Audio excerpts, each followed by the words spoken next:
slaves, no rulers, no state, no taxes, no cage. To see it is to leave it.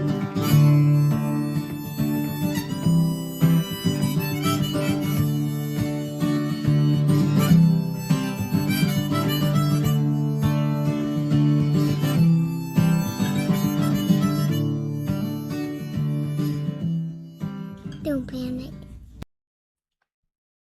Voluntaryist Academy is an educational platform dedicated to the principles of non-aggression, self-ownership, and the ethical philosophy of voluntarism. Here we reject the mythology of political authority and embrace the timeless truth that all human interactions should be grounded in consent and moral integrity. Through rigorous study, in-depth courses, and accessible materials, Voluntaryist Academy provides Voluntaryist Academy equips individuals with the tools to critically examine the foundations of coercive systems and to replace them with voluntary, peaceful alternatives rooted in natural law. So whether you are new to these ideas or looking to deepen your understanding, Voluntaryist Academy provides a structured path to intellectual freedom, ethical consistency, and personal sovereignty. Welcome. Explore the curriculum, challenge false assumptions, learn to live free. We're live every Saturday night at 9 p.m. And tonight we're going to be continuing with The Most Dangerous Superstition by Larken Rose. I have my own little physical copy right here. And yeah, so thank you everybody for tuning in. We're just going to jump right into it. If I can find the right button. There we go.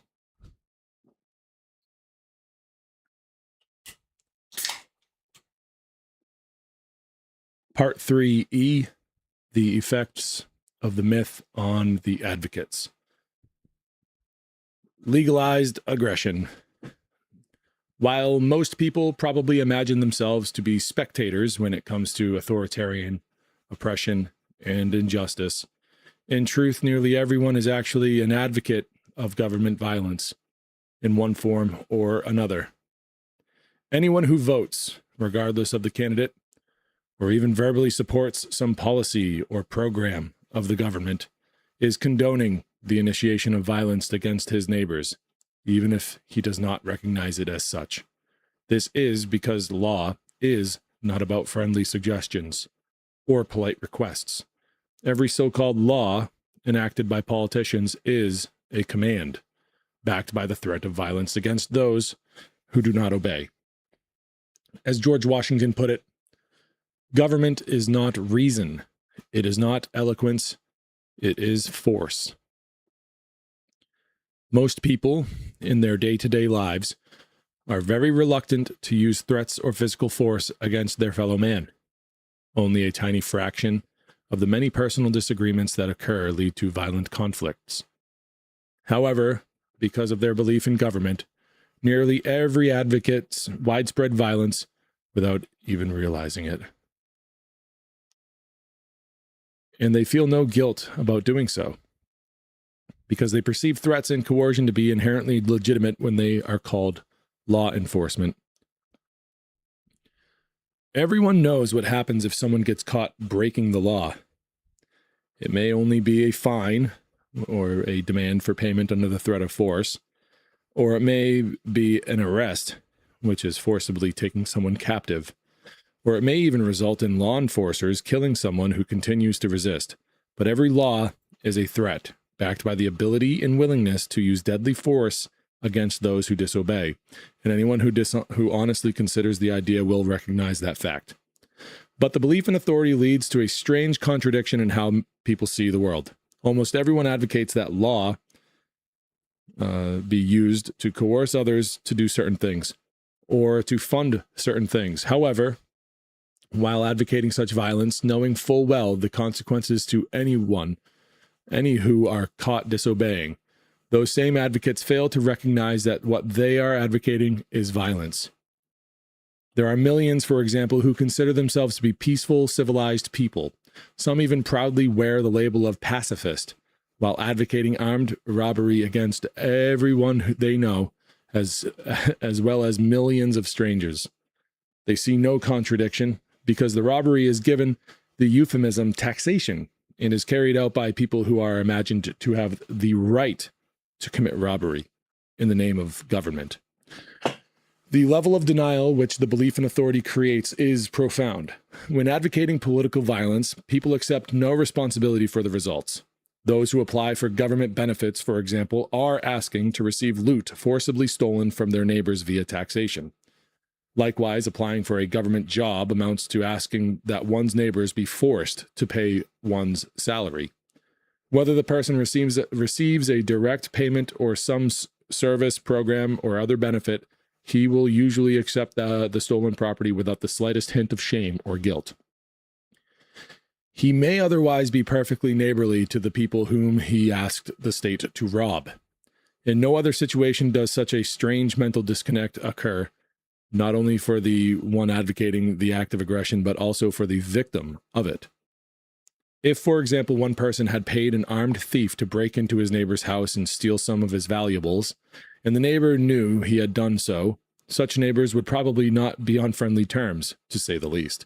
Yet when the same thing is done using authority, via elections followed by legislative theft, neither the thief nor the victim usually perceives anything wrong with it. Author's personal note. I've lost count of how many people have expressed sympathy for me and my wife because we were imprisoned for not bowing to the IRS.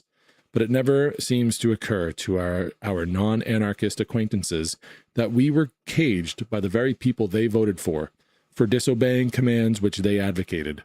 As far as I know, not one statist we know has even noticed the schizophrenia and hypocrisy of actively supporting mass extortion, otherwise known as taxation, and then giving heartfelt condolences to the victims of that same extortion. Again, that was Larken's personal note.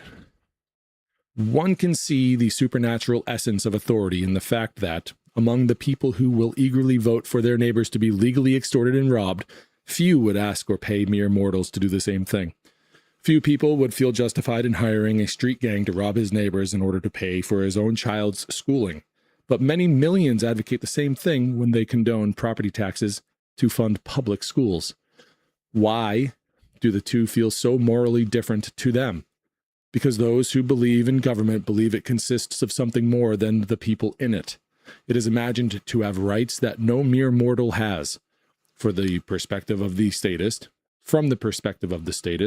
asking government to do something has far more in common with praying for the gods to do something than it does with asking people to do something. A statist who demands certain legislation would be horrified and offended if some group of average people offered to provide similar services. Imagine if a street gang made the following offer to a local resident. That being, quote, "We'll do a shakedown of your neighbors and use what we get to pay for things you want, your kids going to school, like things like your kid going to school, fixing the roads, stuff like that. We have to keep a cut ourselves, of course, and tell us how you wish your neighbors would behave, and we'll make sure they behave that way. If they don't do what we say, we take their stuff and stick them in a cage." End quote. If average people made such an offer, they would be condemned for their attempted thuggery. But when the same things are proposed in a campaign speech by someone running for a position in government, and when such things are done in the name of vague political abstractions such as the common good or the will of the people, they are seen not only as allowable but as noble and virtuous. When the politician says, quote, "We need to provide adequate funding for our children's education, and we need to invest in our infrastructure," end quote, he is literally talking about forcibly taking money away from the people via taxes and spending it the way he thinks it should be spent. Such aggression is accepted as justified when done in the name of authority, but recognized as immoral if done by mere mortals. This shows that, in the mind of the statist, government is something more than a collection of human beings. Paradoxically, the statist will insist that everything that government is allowed to do, and everything it is, comes from, quote, "the people," end quote. All belief in government requires the absurd, cult-like belief that, by way of pseudo-religious political documents and rituals, like constitutions, elections, appointments, legislation, and so on, a bunch of mere mortals can conjure into existence an entity that possesses superhuman rights, rights not possessed by any of the people who created it. And once the people hallucinate the existence of such a thing, they will eagerly beg that thing to forcibly control and extort their neighbors. People recognize that mere mortals have no right to do such things, but truly believe that the deity called government has every right to do such things. Excuses for aggression. Though democracy is often praised as the height of civilization, cooperation, and quote-unquote getting along, it is the exact opposite. Voting is an act of aggression, and loving democracy amounts to loving widespread violence and constant conflict. Political elections are not about togetherness, unity, or tolerance. They are about arguing over how everyone should be forced to behave and what everyone should be forced to financially support via the control machine called government. The abundance of campaign signs littering lawns prior to every election are not the sign of an enlightened, free society. They are the sign of a mentally and physically enslaved society, bickering over which slave master they want holding the whip. Every single person who votes, Democrat, Republican, or third party, is attempting to put people into power who will carry out large-scale extortion, known as taxation, to fund various government programs. Any candidate who suggested doing away with all such robbery entirely, repealing all taxes, for example, would be ridiculed as an extremist kook. Yet, all voters attempt to empower a gang that they know will commit mass robbery. Yet none of those voters accept any responsibility for doing so. They know what their candidates will do if put into power. They know what the consequences will be to any who disobey the commands of those politicians. But the belief in authority makes the voters psychologically incapable of recognizing that what they are doing is advocating widespread violence. In fact, notwithstanding the traditional mythology and rhetoric, no one who believes in government actually wants it to be administered with the so-called consent of the governed. If it were actually done via genuine consent, it would mean that each person's political preferences would be imposed only upon himself, unless others happened to advocate the exact same agenda. Obviously, the goal of the voter is not to compel himself to financially support things he likes, nor is it to control his own choices and behaviors. The goal of every voter is always to use the mechanism of government to coerce other people into making certain choices, funding certain things, and behaving in certain ways. Indeed, the individual statist sometimes has a fairly lax view of his own obligation to obey the myriad of political commands, known as laws, feeling that he is competent to rely on his own common sense and judgment regardless of the law, while at the same time feeling that everyone else needs to be controlled and micromanaged by authority. He believes that he himself is trustworthy and moral, and can make his own decisions, and that the purpose of law is to keep everyone else in line. The degree to which different voters want authority controlling others varies significantly. The constitutionalist wants the federal government to force others to fund only those things specifically designated as federal matters by the U.S. Constitution. The progressive, on the other hand, wants government to force others to fund all sorts of things, from art to defense to caring for the poor, to education to retirement programs, and so on ad infinitum. But while the two types of voters may differ in the degree and types of aggression they support, they do not differ in principle. They have both accepted the premise that authority has the right to forcibly extort money for government functions that are deemed necessary. They differ only on what counts as necessary. The thinking of almost every statist is paradoxical. On the one hand, statists know that every law they condone is a command backed by a threat of violence. They are fully aware of the things that are done to any lawbreaker who gets caught, but the average statist, when asked, will vehemently deny that he condones the initiation of violence against his neighbors. On a practical level, the statist knows that any political agenda he supports will, if enacted, be administered by whatever level intimidation or brute force is necessary to obtain compliance from the people. Yet the average statist, while being fully aware of this, will also exhibit a huge logical disconnect, refusing to admit that he is openly and directly advocating the forcible extortion and coercive control of millions of innocent people. The reason for this is that the statist believes that the entity called government or authority, that the entity called authority has the right to rule, and as a result, when it commits violence, it does not count as violence. As long as the violence is done by those claiming to be authority, who are imagined to have an exemption from the usual rules of morality, don't steal, don't assault, don't murder, etc., even those who are the most ardent proponents of various taxes and other laws can continue to imagine themselves to be peaceful, compassionate, nonviolent people. Some even imagine themselves to be pacifists. Because everything government does is done via force or threat of force, there is no such thing, and can be no such thing, as a statist pacifist. While obviously not all anarchists are pacifists, all true pacifists are anarchists. There are many ways, a few of which are addressed below, in which otherwise decent, virtuous people condone aggression and assault, intimidation and robbery, because they believe that it is perfectly allowable for the superhuman, mythical deity known as government to commit such acts, and therefore believe that it is perfectly moral and virtuous for them to ask government to commit such acts. Charity through violence. The typical statist is profoundly schizophrenic, being both completely aware and completely unaware that he personally advocates the widespread use of violence against others. A dramatic example of this would be those who view themselves as loving and compassionate for supporting government programs to help the poor. What they are literally advocating via their support of welfare programs is a massive extortion racket in which millions of human beings are robbed of billions of dollars via the threat of being caged.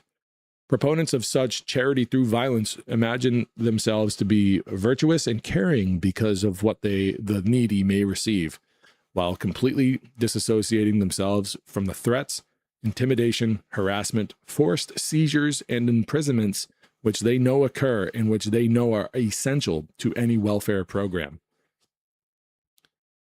Because of this bizarre selective denial, those who believe in government can be totally aware of the brute force by which such laws are implemented, while being seemingly unaware that they themselves are condoning such brute force when they demand such laws.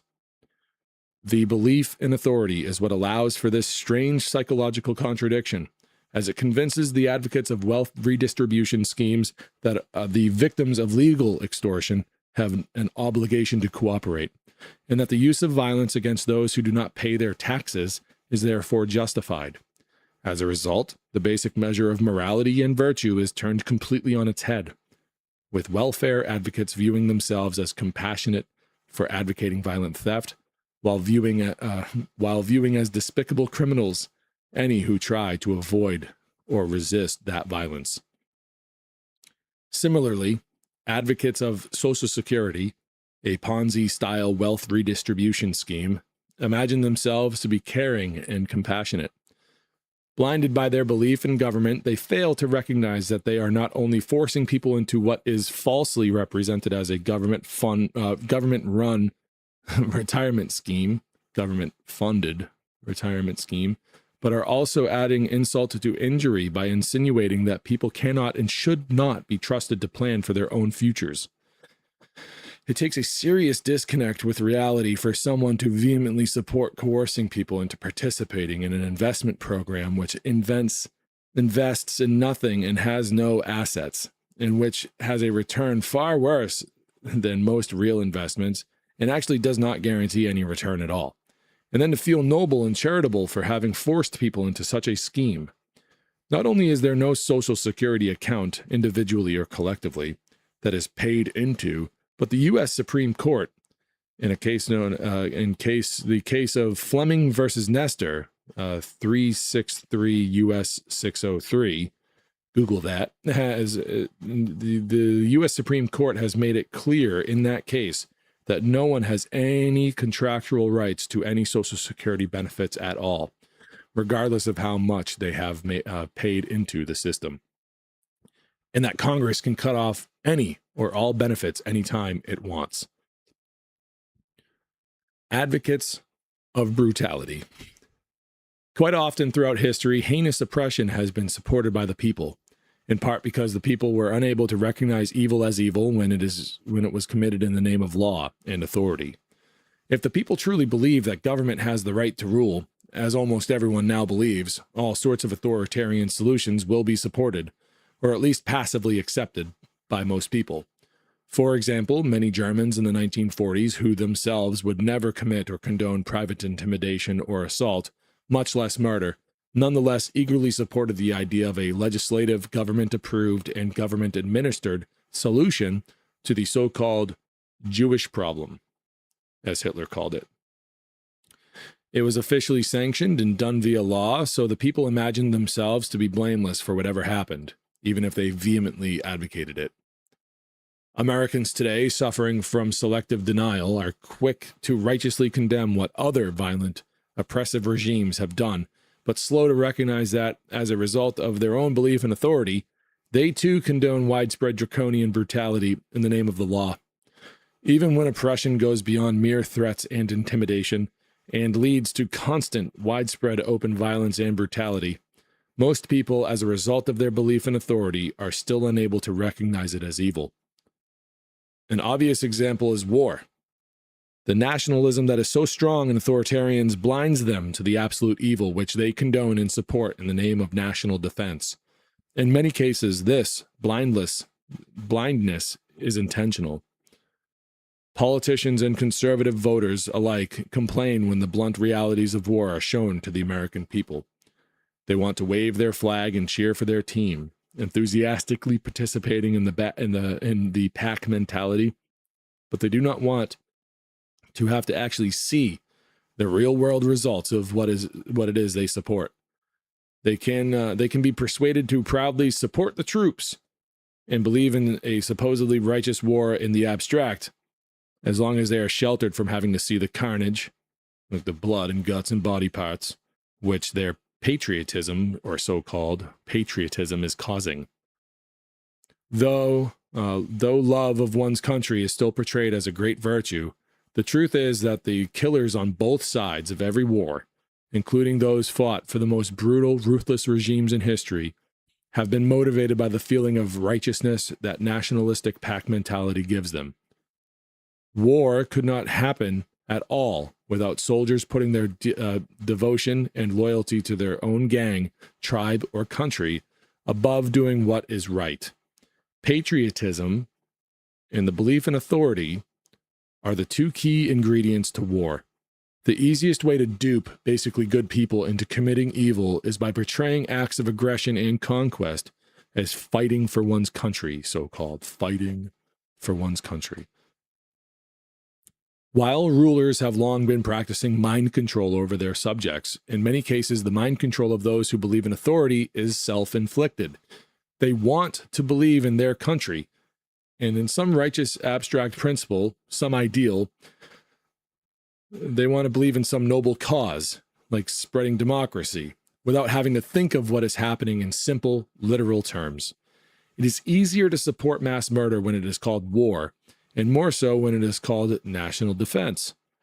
When it is cloaked in authoritarian pack mentality terminology, it allows its proponents and those actually making it happen to imagine themselves to be supporting something brave and righteous. While individual soldiers may truly believe they are fighting for a noble cause, it is impossible to be a good guy and be at war with an entire country, as discussed previously. The way governments wage war is never justified and never moral, as it always involves widespread violence against innocents. But that is a fact that nationalists, left and right, refuse to see.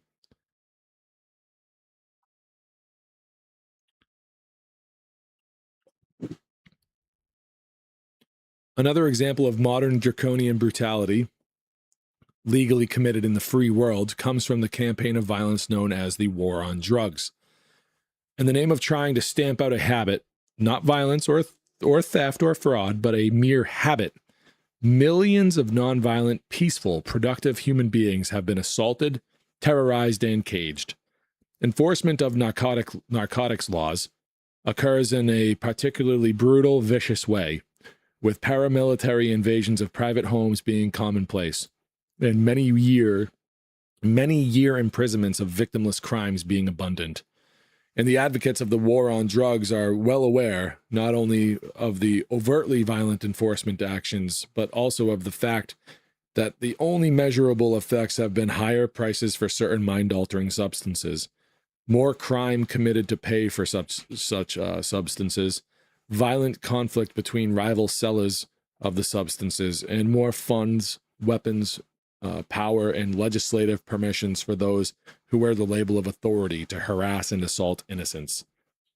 Even if it actually worked and eliminated or significantly reduced the use of certain drugs, such brutality would be absolutely unjustified and immoral.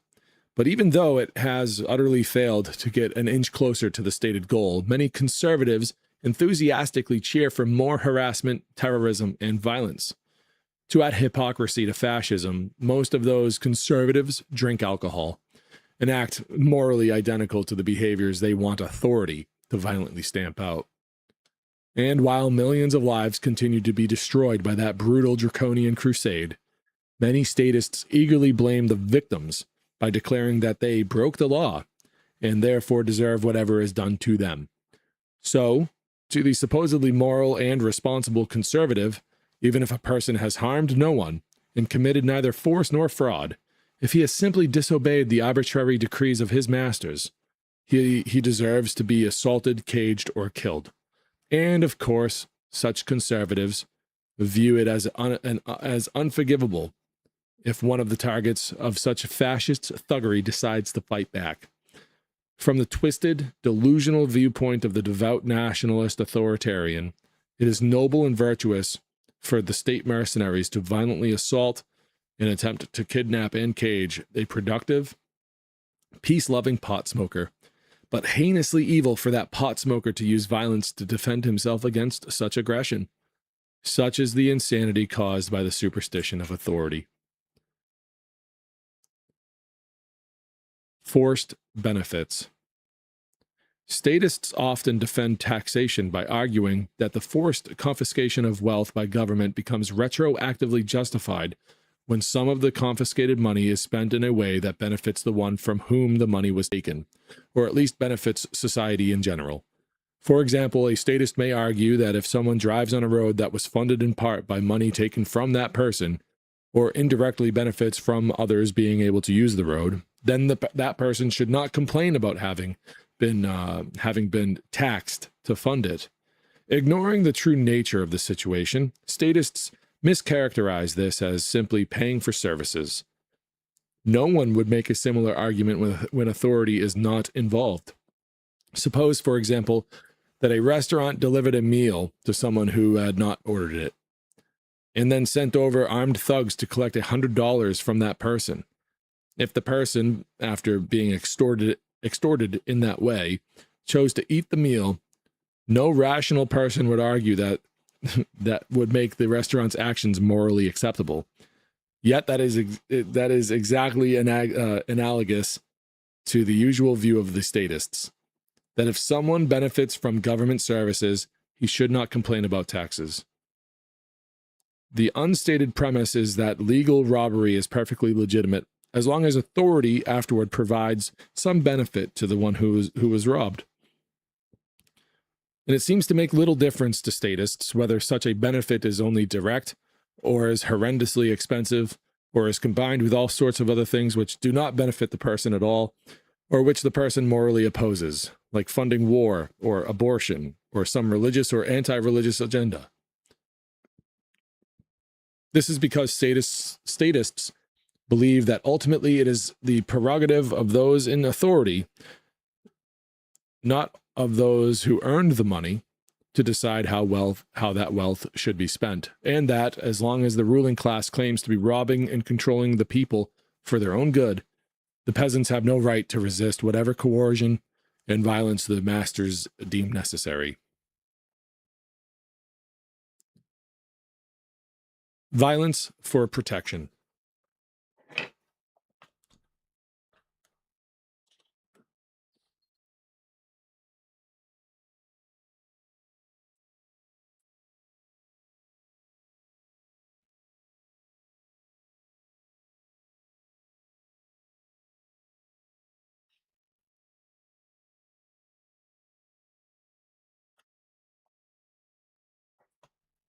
Violence for protection. An offshoot of the notion that government providing benefits retroactively justifies all manner of theft and extortion is the patently ridiculous argument that it is necessary for the people to be forcibly controlled and robbed so that government can protect them from the bad people who might otherwise forcibly control and rob them. This absurd, contorted rationalization is quite common, whether the discussion relates to an authoritarian military or domestic law enforcement. And statists rely on fear-mongering to bolster such lunacy, making dire predictions about all the unpleasant things they theorize would occur if the people were not forcibly robbed via a massive authoritarian extortion racket. Again, such silly arguments are never made in situations where authority is not involved. No one would accept a claim that it is okay for a restaurant to force someone to pay for food he did not order, on the grounds that otherwise that the person might starve. No one would accept a claim that it is okay for a builder to force someone to pay for a building he did not order, on the grounds that otherwise the person might be homeless. But even more ridiculous would be to claim that it is okay for one street gang to run a protection racket so that they have the resources to keep all the other dangerous street gangs out of their city. Yet that is exactly the attempted justification for all government, that it must be allowed to commit aggression against everyone so that it can protect them from others who might commit aggression against them. Supporters of a strong police force or a powerful military, both of which are funded via forced confiscation of wealth, have to accept the premise that it is not only okay but necessary for people to be oppressed, controlled, and extorted by government, as long as it is done for their own good. The fact that authoritarian protectors fail to prevent crime or war, and instead dramatically increase both via warmongering and creating illegal markets, seems to go unnoticed by those who advocate defense via government. Again, it is only because authority is imagined to have the right to commit aggression that anyone would ever make the inane argument that it is proper to initiate violence against people in order to protect them. When in doubt, advocate violence.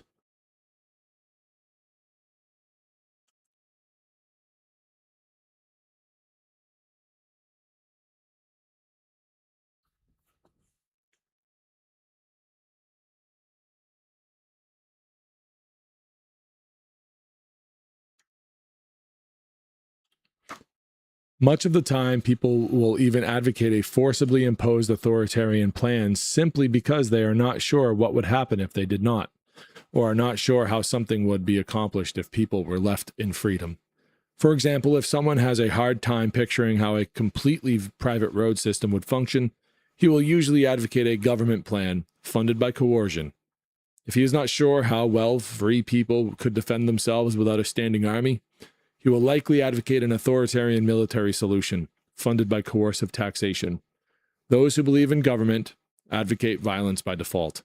All it takes is a little uncertainty and ignorance to cause the average person to advocate a coercive government plan for just about anything. This is not how people behave in their day-to-day lives. The average person does not go around initiating violence against everyone he meets because he is not sure that everyone he meets will otherwise behave properly and make the right decisions. But that is precisely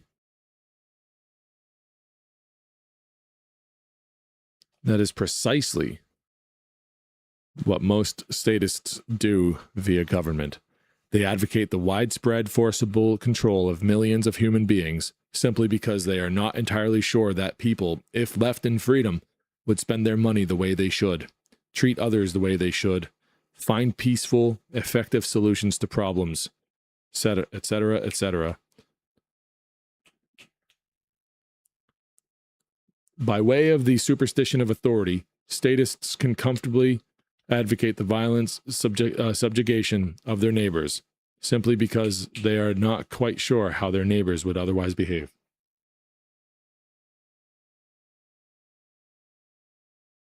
And those who crave power exploit that fact to their advantage. All the politician needs to do in order to get support for for an authoritarian power grab is to tell the public that things might not work very well if he left people in freedom. He does not even need to wait until someone actually does something dishonest or malicious or negligent or otherwise destructive. All he has to do is suggest the possibility that if people are left in freedom, bad things might happen. Because advocates of government violence do not recognize law as violence, the threshold at which they will support an authoritarian, coerced solution is very low. Those who crave power can simply suggest that some plan might help someone somewhere, and many people will condone legal violence based upon that premise alone. A lot of government violence is based upon guesses about what might happen as a result of what people might do. For example, much of the state coercion done in the name of environmentalism is based upon the idea that the state must forcibly control the choices of everyone because otherwise, people might make choices that contribute to global warming. The end of the rainforests, the extinction of animals, and so on. Few people acting on their own would commit aggression based upon a guess about possible indirect consequences of the non-malicious, non-violent actions of others. Yet that is commonplace in government policy. As another example of advocating government violence by default, consider the practice of forcibly preventing foreigners from setting foot anywhere in an entire country without the written permission of the ruling class of that country.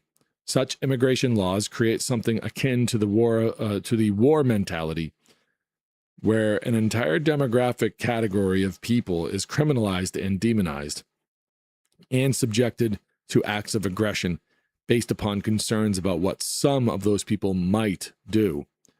People opine that many illegals are criminals or come into the country just to receive benefits, regardless of how often such allegations are accurate. The result is that all illegals, anyone who is in this country without the permission of the politicians, are forcibly controlled. This is the result of pack mentality guilt by association. It should go without saying that using violence against one person because he is of the same race or from the same country or in some other way similar to someone else who has actually caused harm is utterly unjustified. Of note, the attempts by government to quell illegal immigration also result in aggression being perpetrated against many legal residents as well as illegals at border patrol checkpoints, many of which are not even at the borders.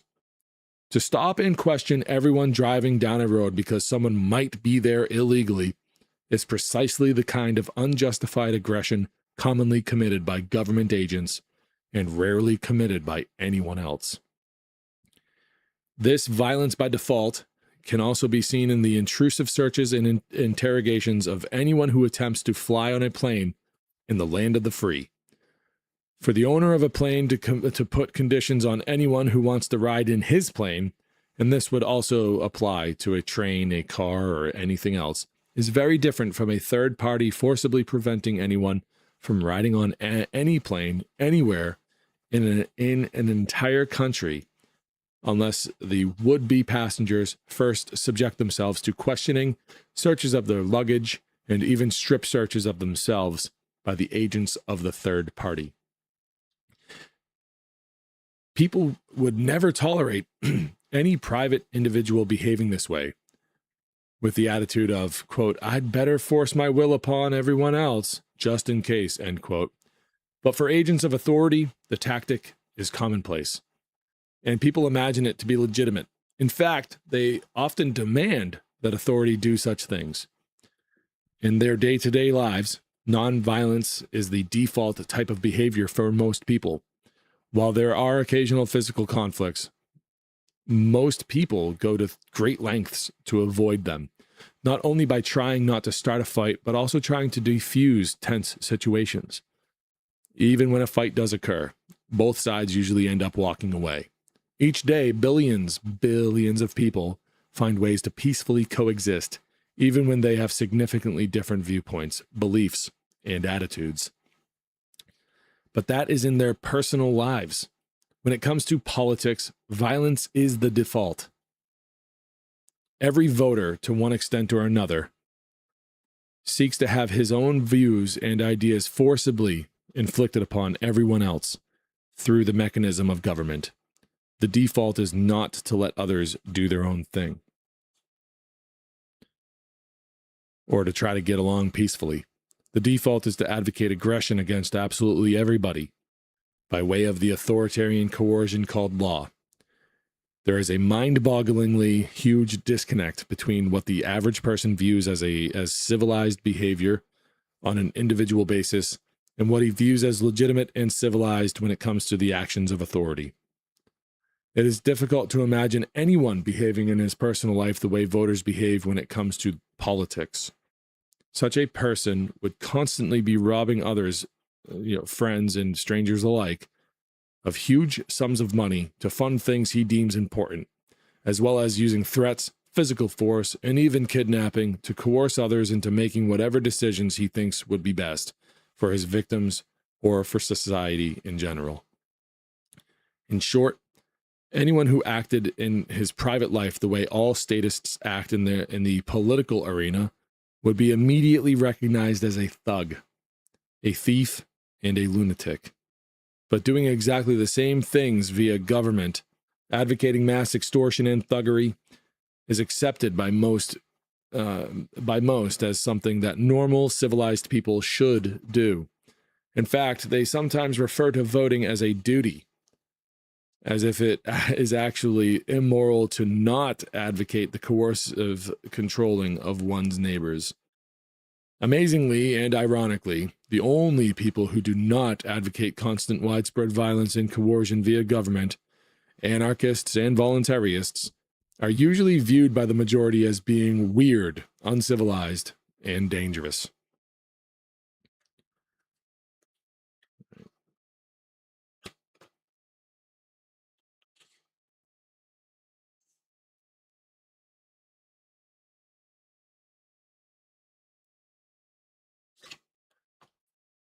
How the myth defeats virtue.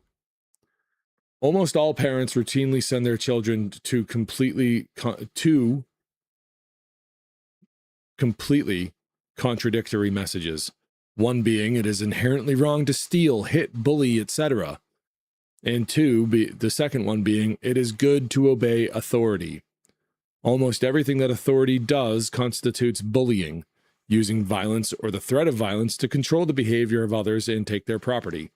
Every authority figure, from a school teacher to the dictator of a country, not only coercively controls his underlings on a regular basis, but also speaks and acts as if he has the absolute, unquestionable right to do so.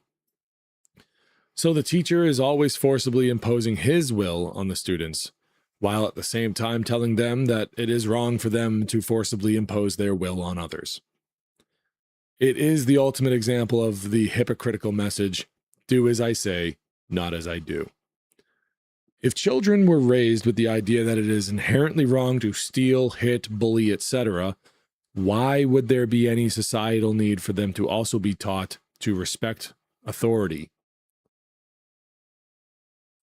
It only trains them to be easier to manage and control, which is of benefit to those who seek dominion over them, whether it be parents, teachers, or politicians, but does not train them to be any more civilized, compassionate, or humane.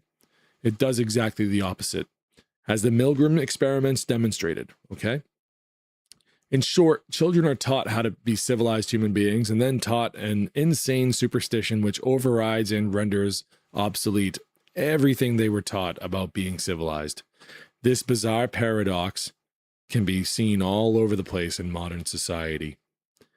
The average person would feel shame and guilt if he stole $100 from his neighbor, but has no qualms about advocating by way of voting that government take many thousands of dollars from that same neighbor.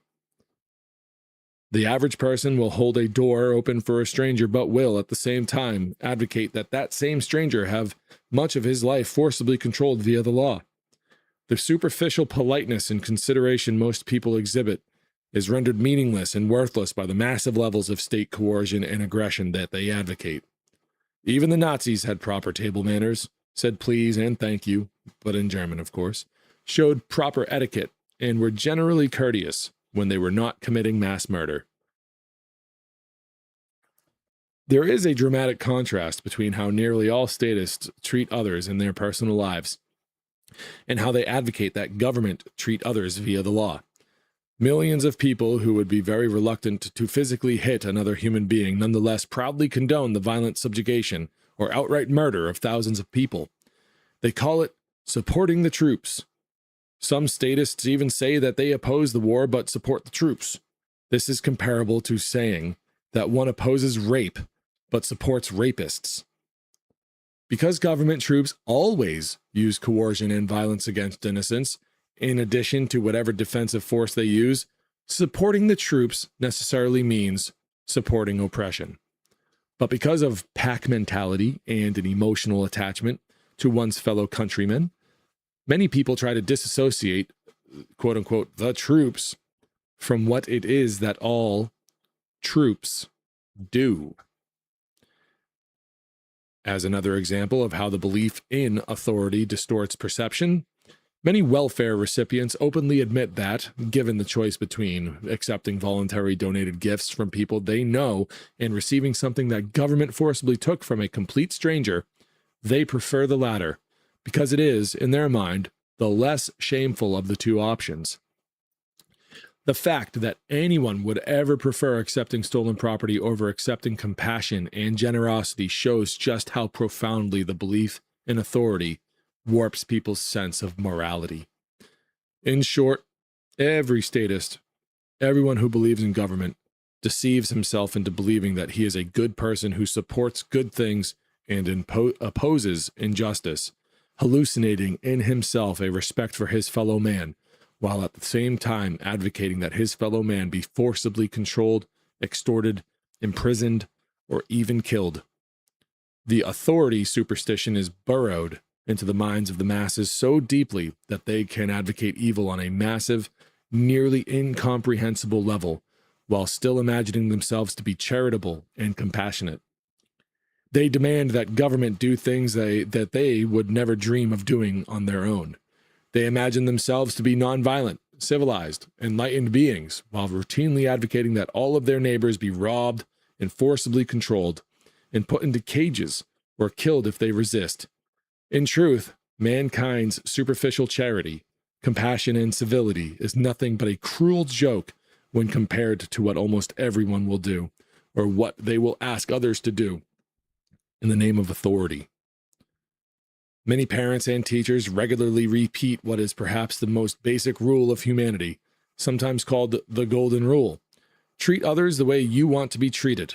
However, none of the teachers and almost none of the parents who spout that rule actually live by that rule, because, by way of authority, they advocate that extortion and coercion be inflicted upon everyone they know. The Golden Rule is essentially a formula for anarchy.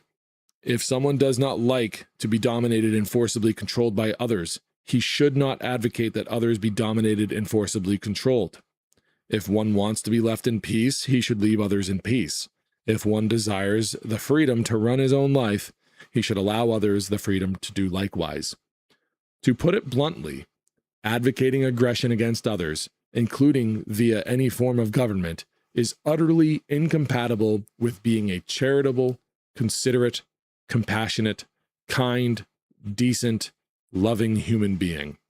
And the only reason so many otherwise good people continue to advocate widespread, constant aggression via government is because they have been duped into accepting the lie that there is a creature called authority that is not bound by the moral standards that apply to human beings.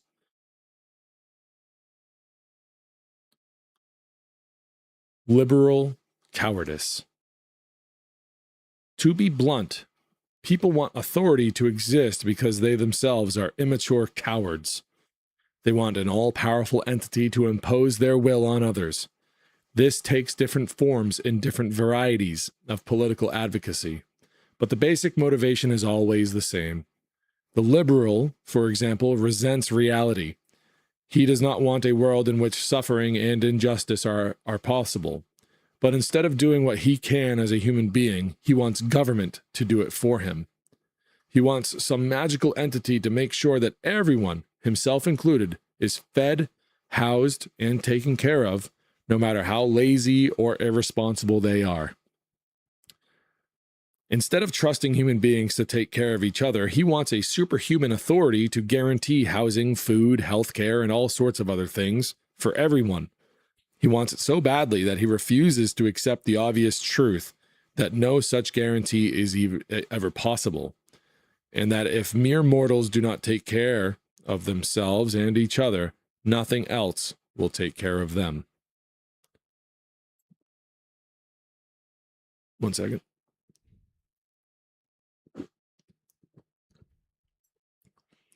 Get thirsty. The liberal views the world as a continuation of the classroom, where there is always an authority in charge and in control, who will make sure that the good kids are rewarded and protected from the bad kids.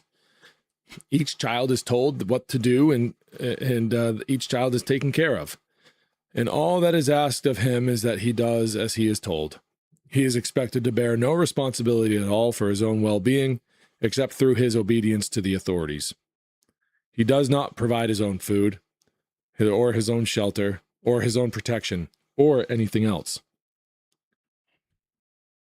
He simply has faith that authorities, in this case, teachers and parents, that those authorities will provide for him. He is raised in a setting which bears no resemblance to reality and is taught to look to authority for all his needs. And the liberal continues to do exactly that long after he leaves school. He speaks of each person and having a right to housing, food, healthcare, and other things, as if some giant tooth fairy is obliged to make such things magically appear for everyone. The nature of reality, though it stares him in the face every day, is too disturbing for him to acknowledge, because it is so different from the world he grew up in, where authority was responsible for everything. The government programs supported by liberals are a manifestation of their own delusional terror of reality and refusal to see the world as it is.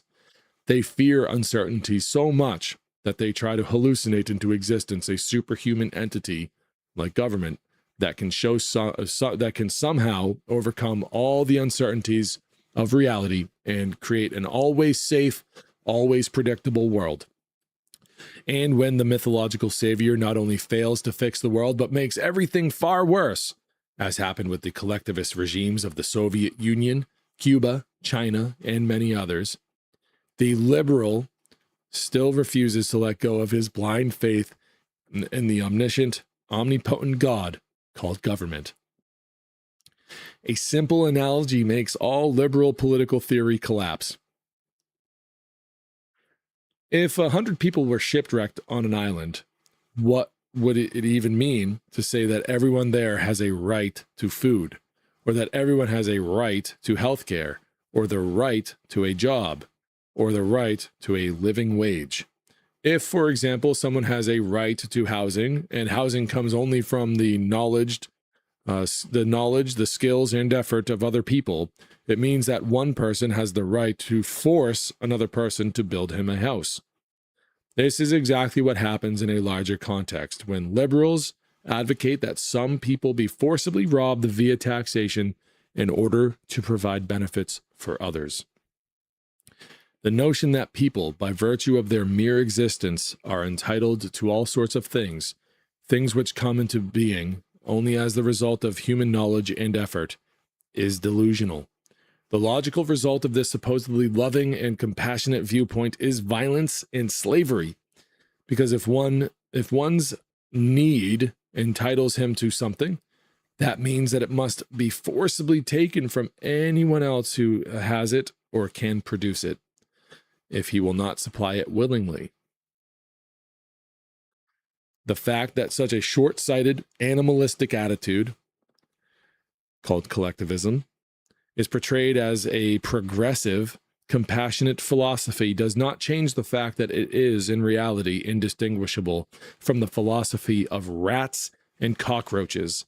Regardless of who produced something, if someone else wants it or claims to need it, he should forcibly take it. The Communist Manifesto expresses this as, quote, from each according to his ability to each according to his need, end quote. Of course, there is a fundamental difference between suggesting that people who have wealth should spare, ought to voluntarily help the less fortunate, and advocating that violence should be used to make things fair. Government programs are never about asking people to help each other. They are always about using threats and aggression to force people to do certain things and behave certain ways.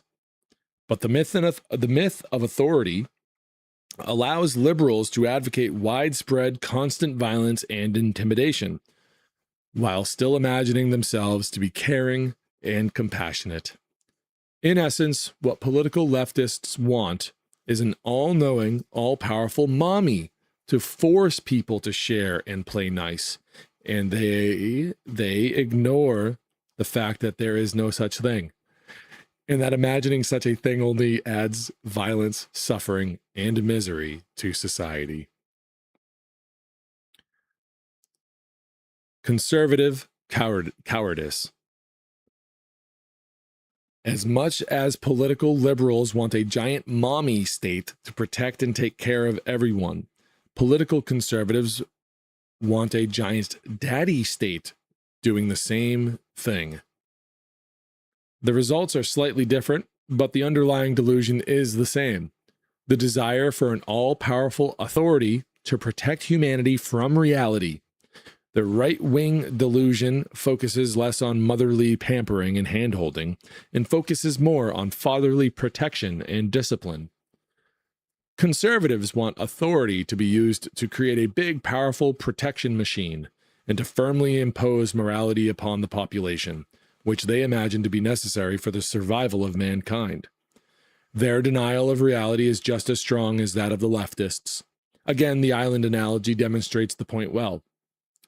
If 100 people were shipwrecked on an island, who would imagine forcing most of them to serve and obey a protector would be necessary or useful?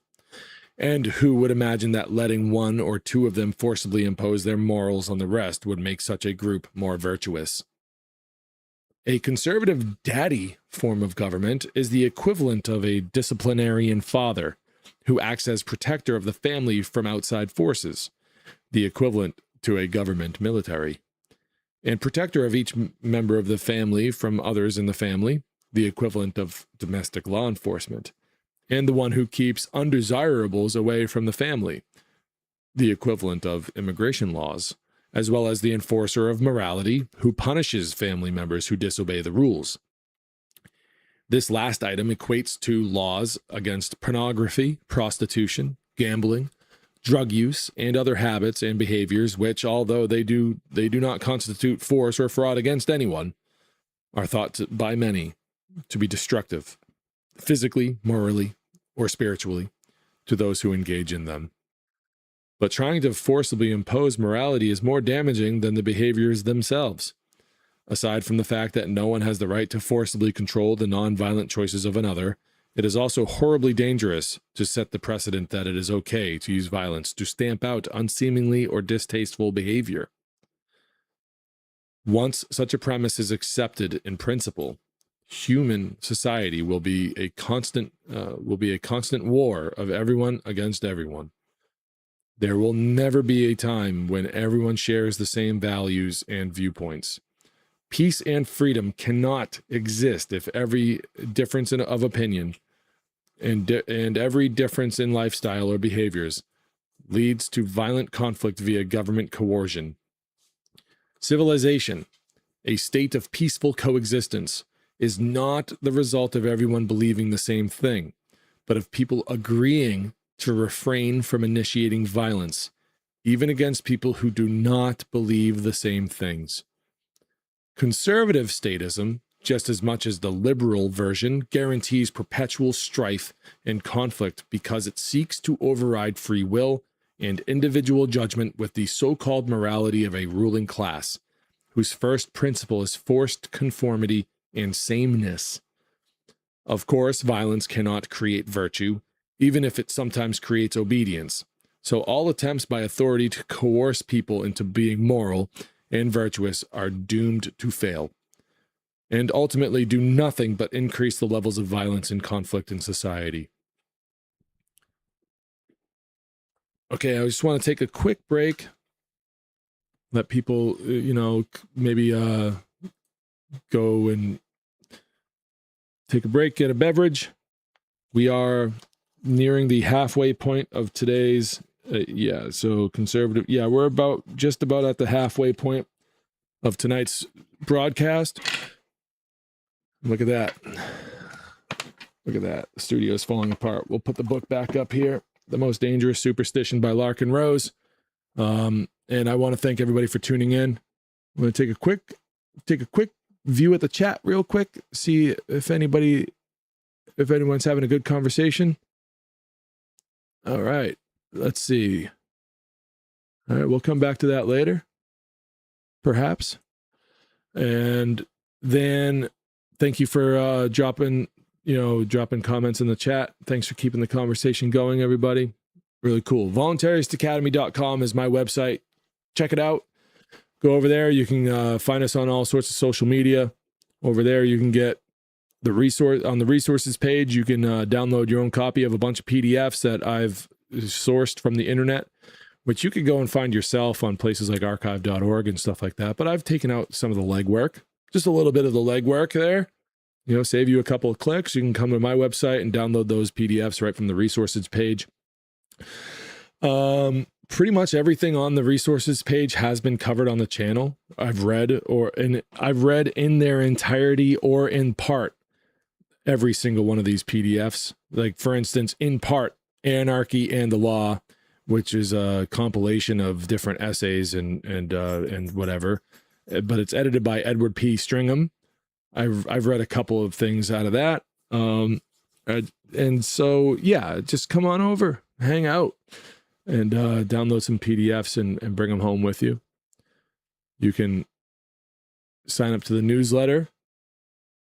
And I sent out a newsletter again this morning. Just, some nice information, some cool memes, and all sorts of goodies in the newsletter. So if you sign up to that every Saturday, I write up a newsletter on Friday night and I send it out on Saturday morning. Pretty cool. You get a little insight into some of the things I've been reading throughout the week, different news articles, different podcasts that I've listened to throughout the week, all from independent media sources. Well, for the most part, there are some articles that are on antiwar.com that are like archive.org links to, Wall Street Journal articles and stuff like that. But it's still pertinent to the discussion of the anti-war movement to see what the mainstream news is saying, and certain articles that are published in mainstream news outlets are important for us to read in order to understand what the mainstream narrative is and what we have up that we're kind of fighting against. In order to understand contra-narrative points, you should sometimes indulge your and I don't know. You should go and see what the mainstream narrative is, because without that kind of knowledge or some sort of knowledge in what the mainstream narrative is, you might not really know what you're truly up against. It's one thing to know that it's a propaganda machine and that we are fighting against, misinformation and all that stuff that's put out by the mainstream. But every now and then it's just important to really know, exactly what it is that they are saying, to kind of, see the trees, not just the forest. I guess maybe that's not correct. Anyways, who cares? Yeah, sign up to the newsletter. You can do that right at the homepage. You can search the website for various things. Go to getautonomy.info. Check it out. If you sign up, if you enroll in Richard Grove's autonomy course, tell him James Cordner sent you, and that helps me out big time. And so they're not a sponsor of this, but I am an autonomy graduate. I'm very proud of that fact. And yeah, that's an affiliate link. So do yourself a favor, and sign up to that. Learn how to write your own script in life. Fill in the blanks of what the public school education system might have left out, or just kind of level up in life and see if you need that course. Getautonomy.info. You can become a sponsor of Voluntaryist Academy for $3 a month, and that helps out tremendously with all sorts of things. Hosting fees and all that is brought right back into the operations here. And I think that's about it. Thank you all for tuning in to this. And, we're going to have short form clips being uploaded to the YouTube channel pretty soon, where you can share those around, and it's just easier to take it in small little bits rather than in a, 2.5, 3 hour live stream on a Saturday night, which I'll continue to do. But we're going to release clips throughout the week. And I think it's going to be much more palatable to many, many people. Not as an insult. I'm not insulting anybody's intelligence, or I don't want to seem like I'm insulting anybody's attention span. But let's face it, folks, the attention span, it's tough. It's tough these days. It's a very short attention span out there. And I think that with a little bit of practice, it's like a muscle. You got to stretch it out. You got to work it out. We can work it out together and make that attention span a little bit longer over time. And not everybody likes to sit down, and it's a pretty big task to listen to 3 hours of this. And so, especially with me screwing up words and stuff like that all the time, but I appreciate everybody that tunes in. You guys are much loved. Even those that dissent, I love the dissent. I don't expect everybody to conform to what I'm saying here, but I appreciate people that are showing up and in a good faith manner, trying to learn or see if they hear something that helps them reconsider something that they're trying to figure out in their lives, and maybe there's a piece of the puzzle that gets kind of filled in here at Voluntaryist Academy. That's the goal. It's always been the goal. And so yeah, big shout out to all you guys out there that listen to this every week. And if you're listening to it this far, you're a real one. And yeah, like the video, do all that stuff, subscribe, like, comment. It helps at this stage in the game. Look, I know I just asked, if you can become a sponsor, do that. But truly, what I really would appreciate the most is your listenership. Get the word out there about this channel, what I'm doing over here, and the information that's being discussed here, that's being, broadcasted here. That helps out tremendously. And I'm going to stop rambling on about this in just a second, but I just want to let you know that we're in growth mode here, and that's really where I'm at. I want more people to hear this stuff, not necessarily from me. It's not important that it comes from me, but I am doing this channel. So like, if you find this information helpful, you want to share it with others, then you got to share it with others, and if you want to help this stupid algorithm promote this on its own, then, drop a comment, like the video, subscribe to the channel, share it around. That helps on the back end, and all the stupid ones and zeros that come trickling down in the background of everybody's screens, like the Matrix, like, it helps tremendously. So that would mean so much more to me than $3 a month. But if you can do that too, yeah. If you can extend a helping hand, do it. But that's the best way to help this project right now. Look at all these thumbnails too, by the way. Goofy faces that I've been making. Anyway, yeah. So thank you, everybody. Thank you so much. And with that, we'll continue. We'll continue with the reading, and I'll address the chat at the end. Probably got another hour. We're about halfway through, so we got probably another hour. Thanks again, everybody. Much love. All right, where were we?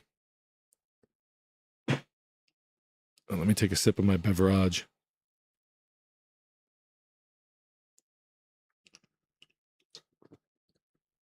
Okay.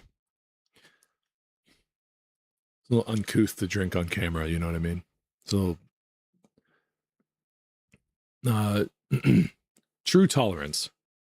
The belief in authority is so strong that many people automatically associate disapproving of something with wanting to have government make it legal. In their private lives, most people would never dream of resorting to violence against every person they encounter who has a habit or lifestyle they find unpleasant. Nearly everyone, on a regular basis, tolerates choices and behaviors from others that he does not approve of. Of course, to tolerate something merely means to allow it to exist, like to refrain from trying to forcibly stamp it out. It does not mean to condone it or approve of it. True tolerance is what allows people with different viewpoints and belief systems to coexist peacefully. Ironically, tolerance is often used by statists as an excuse to engage in intolerance. For example, if an employer chooses not to do business with someone based upon that person's race, religion, sexual orientation, or some other general characteristic, some call that intolerance, which it is not, and then advocate that authority use the force of law to coerce the employer to hire whomever authority thinks he should, and that is intolerance, because it amounts to refusing to allow a person to make his own choices about who to associate with and who to trade with. This is only one of many examples of how the belief in authority exacerbates differences and introduces violence where it would not otherwise occur. There are several nonviolent ways in which people can discourage behavior they disapprove of. Consider the example of a business owner who refuses to hire black people, which, as repugnant as it may be, is not an act of aggression. Those who find such a policy offensive could boycott the person's business or speak out against his practices or beliefs. Instead, the common response to such a situation is for statists to petition those in authority to force supposedly fair and enlightened choices upon everyone. The same holds true for many other societal problems. The fight over whether same-sex marriage should be legally recognized or outlawed is nothing but a competition in intolerance from both sides. It is not justified to forcibly prevent two men from saying they are married, nor is it justified to force anyone else to recognize such a relationship as marriage.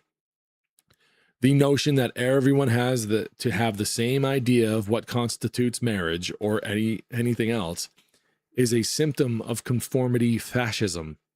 Likewise, obscenity laws seek to forcibly limit what people may read or view. Narcotic laws, as well as much of what the FDA does, constitute attempts to forcibly limit which substances people may ingest. Minimum wage laws try to forcibly control what two people are allowed to agree upon. Anti-discrimination laws attempt to force people into making deals and associations they do not want to make. Laws such as the Americans with Disabilities Act are attempts to force, in the name of fairness, to control what services people can offer, such as shutting down a business if the owner cannot afford to install a wheelchair ramp. All such laws, all such acts of authority and government are acts of aggression, the exact opposite of tolerance. It is absurd to try to force people into being nice or fair or compassionate, not only because aggression is inherently wrong, but also because there will never be only one idea of what is nice, fair, and compassionate. To have millions of people constantly fighting over the sword of authority, each hoping to forcibly impose his view of goodness upon everyone else, has been the direct cause of most of the violence and oppression in history. Though it may seem counterintuitive, this fact is historically indisputable. Most of the evil committed throughout history has come from attempts to use authority to accomplish good things. The Constitution of the Soviet Union, for example, described an authority which was to treat everyone equally, regardless of race or religion, occupation or sex, and to preserve the individual rights of all citizens in their economic, political, and social lives. The rights enumerated in the Soviet Constitution included freedom of speech and freedom of religion, the right to work, the right to rest and leisure, the right to housing, the right to education, the right to health care, and the right of citizens to be cared for in their old age, among other things. The real-world result of that noble-sounding experiment, however, was constant violent repression, harassment and intimidation, economic enslavement, forced suppression of thoughts and opinions, widespread poverty, and the murder of tens of millions of human beings, many via intentionally orchestrated starvation. The Constitution of the People's Republic of China is very similar to that of the Soviet Union, and the results were similar as well: widespread violent repression and tyranny, as well as mass murder. The attempt by Chinese authorities to use the violence of the state to reduce population growth has had particularly horrendous and deplorable results. Tyrants have always professed to have the noblest intentions for what they do, but even good intentions, when added to the belief in authority, always result in immoral violence, sometimes to an almost incomprehensible degree. Even without all the historical examples, it should be obvious that trying to achieve compassion and fairness, love and virtue, cooperation and brotherhood, by way of authoritarian aggression and violence is insane, and that government, by its very nature, as a tool of forcible control, can never and will never lead to justice, peace, and harmony.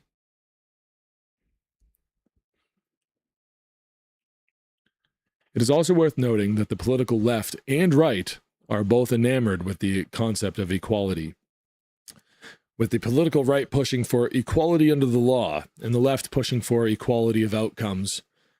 But neither actually wants true equality, because they both exempt the ruling class from such equality. True equality rules out all government, because a ruler and a subject obviously can never be equals. What statists actually want is equality among the slaves, but enormous inequality between the slaves and the masters. This again shows that they view government as being superhuman, because it never occurs to them, as they push equality for all, that the equality should also include the politicians and the police. Big or small, left or right, the state is evil. Each and every person who advocates government in any form, whether liberal, conservative, moderate, independent, communist, fascist, constitutionalist, or any other flavor, believes that representatives of authority should, on a large scale, commit acts which, if done by anyone else, would be widely recognized as unjust and immoral. All statists believe that the people who make up government have an exemption from basic human morality, and not only may do things which others have no right to do, but should and must do things for the supposed good of society. The type and degree of aggression varies, but all statists advocate aggression. In statist mythology, the political left wing and the political right wing are opposites. In reality, they are two sides of the same coin. The difference lies only in what the different voters hope those in power will do with that power. But in practice, left and right politicians all engage in wealth redistribution, warmongering, centralized control of commerce, and numerous coercive restrictions upon the behavior of their subjects. As right-wing and left-wing stales approach complete power, they become utterly indistinguishable from each other. Hitler's supposedly far-right regime and Stalin's supposedly far-left regime were virtually identical. Whatever the original stated purpose of either, The end result was complete power and control for the politicians and complete helplessness and enslavement of everyone else. Being allowed to choose between the political left and the political right provides the people with exactly as much power and freedom as allowing them to choose between death by hanging and death by firing squad. And adding an independent third party only adds the option of death by electrocution. As long as the people bicker only about which gang should enslave everyone, also known as democracy, the people will remain enslaved. Ironically, statists of all political stripes lament the influence that lobbyists and special interests have over politicians, ignoring the fact that every voter is a special interest, and every campaign contributor is a lobbyist. Once people accept the premise that government has the right to forcibly micromanage society, perpetual competition between groups, each throwing money in favors that politicians to buy or to get their way, is inevitable. It is silly to advocate authoritarian control, government, only to then complain about the unavoidable effect of authoritarian control. People trying to buy influence. Politicians can be bought only because they have the power to sell. And they have the power to sell only because people believe in government. State power will always be used to serve one person's agenda at the expense of another. How else could coercion be used? Making the idea of government corruption redundant. Every statist wants government to forcibly impose his will on others, but dubs it corruption if someone else's agenda wins out. The hypocrisy is astounding.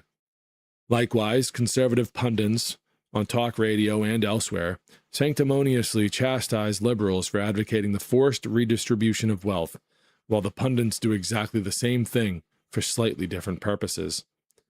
To criticize welfare while supporting corporate subsidies, or to criticize attempts to legislate fairness while supporting the war on drugs, or to criticize liberal plans to nationalize industry while supporting a giant, forcibly funded government military, which amounts to nationalizing the protection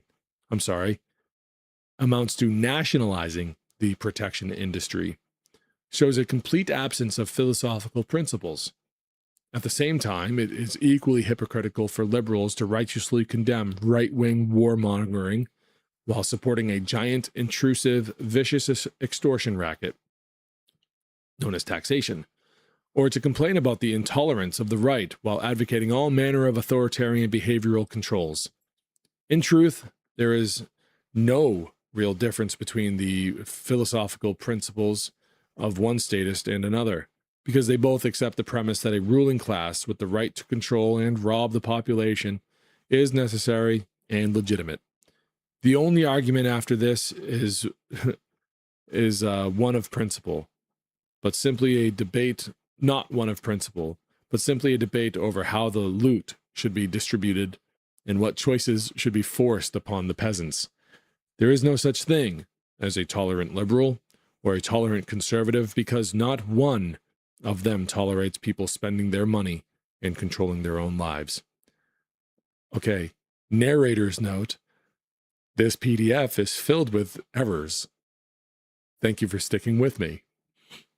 I have to try to remember what I read in the physical copy, which is not filled with errors. But this is. So thanks again. Let's continue. It is true that the degree of evil and the types of immoral aggression advocated varied based upon the different styles of statism. Constitutionalists, for example, advocate relatively low levels of robbery and extortion and taxation, and advocate that only certain limited activities and behaviors should be controlled via threats and coercion, known as regulation. But every power which any constitution pretends to grant to any legislature is a power not possessed by mere mortals or mortal individuals. Who would bother writing into a constitution a line pretending to delegate to certain people a right already possessed by everyone else? All such grants of power, as they're known, and any document purporting to create a government or empower any legislature to do anything, are attempts to issue a license to commit evil. However, as should be patently self-evident, no person or group of people, regardless of what documents they create or rituals they perform, can grant to someone else moral permission to commit evil. And putting supposed limits on such permission does not make it any more sane or legitimate. In short, to advocate government is always to advocate evil. Liberals and conservatives both insist that someone needs to be in charge, because that is the reality they were raised in. The only thing required of them was that they remain obedient to authority. From that training, they have little or no idea what to do if left to their own devices, if no one is telling them what to do. So they refuse to grow up, and they try to hallucinate into existence a superhuman authority. Paradoxically, even though there is no earthly species above human beings, they seek to fabricate this superhuman entity out of nothing but human beings, and then try to bestow upon it superhuman qualities, rights, and virtues. The entire concept is delusional, but it is shared by the vast majority of people the world over, who refuse to accept the fact that there is no shortcut to determining right and wrong, that there is no magic trick which will make truth and justice automatically prevail, that there is no system that can guarantee safety or fairness, and that everyday mortal human beings, with all of their deficiencies and shortcomings, are the best and only hope for civilization.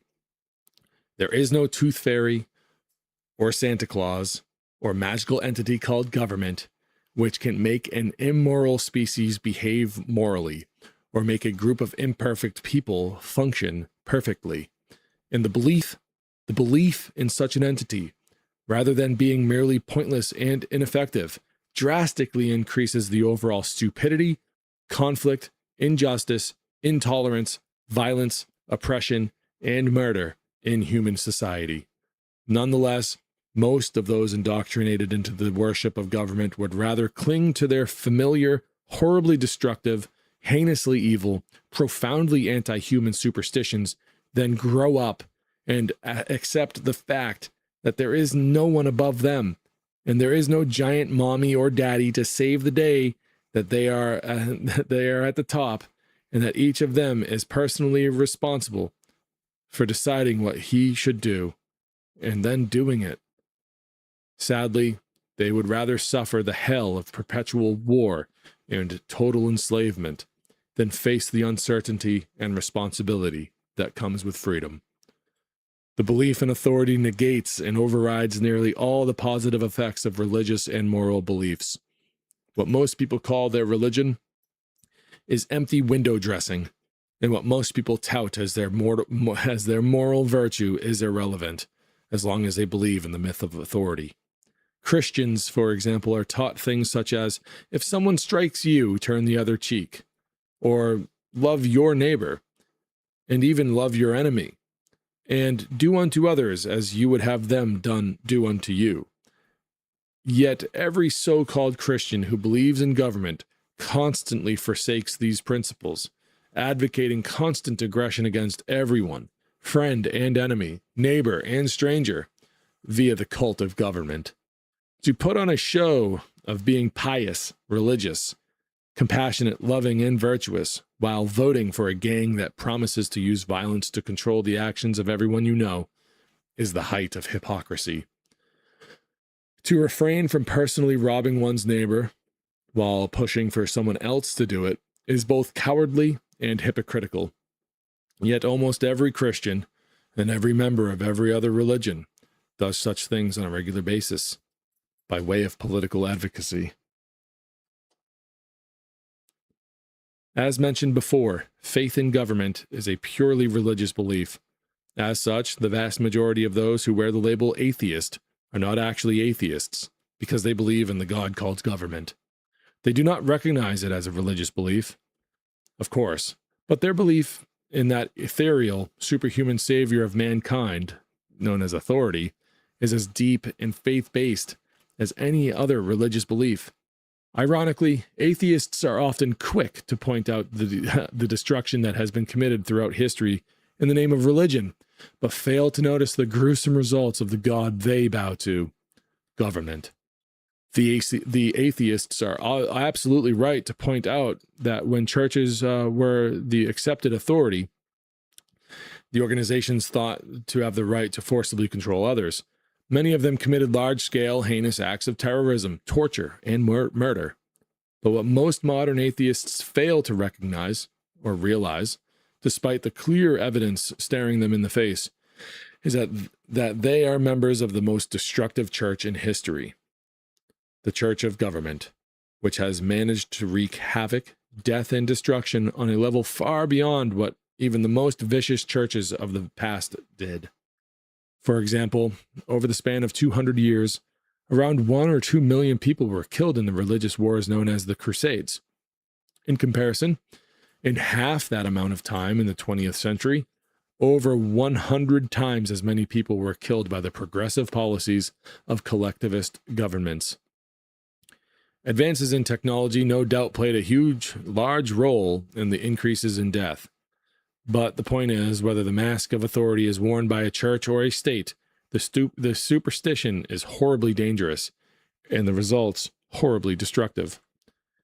The fact that so many atheists eagerly condemn one form of the superstition while vehemently advocating it in another form shows an amazing degree of selective blindness. Often, those most critical of oppression via religion are some of the most devout, true believers in the God called government. Again, in the eyes of those who believe in government, there is a world of difference between acceptable individual behavior and acceptable government behavior. When an individual steals $100, it is seen as an immoral crime. When those in government steal trillions of dollars every year, it is seen as acceptable. If the average individual prints his own $100 bill and goes out and spends it, that is seen as fraud and counterfeiting, an immoral act akin to theft. When government gives legal permission for the Federal Reserve to do the same thing, but with trillions of fiat out of thin air dollars, that is seen as acceptable, even useful and necessary. While various governments have declared that the average man is not allowed to possess firearms, the mercenaries of governments are allowed to have guns, bombs, fighter jets, tanks, missiles, and even nuclear warheads. Ironically, such weapons, with the exception of nuclear weapons, are routinely put into the hands of the very same people who, before they became mercenaries for the state, were prohibited from possessing firearms. In other words, when those individuals use their own judgment, some politicians declare them to be untrustworthy and too much of a danger to society to be trusted with a 5-shot revolver. But when those same people are blindly following orders, obeying the chain of command, those same politicians declare that they can be trusted to have assault rifles, sniper rifles, grenades, mounted machine guns, tanks, fighter jets, bombers, heavy artillery, and countless other tools of large-scale destruction.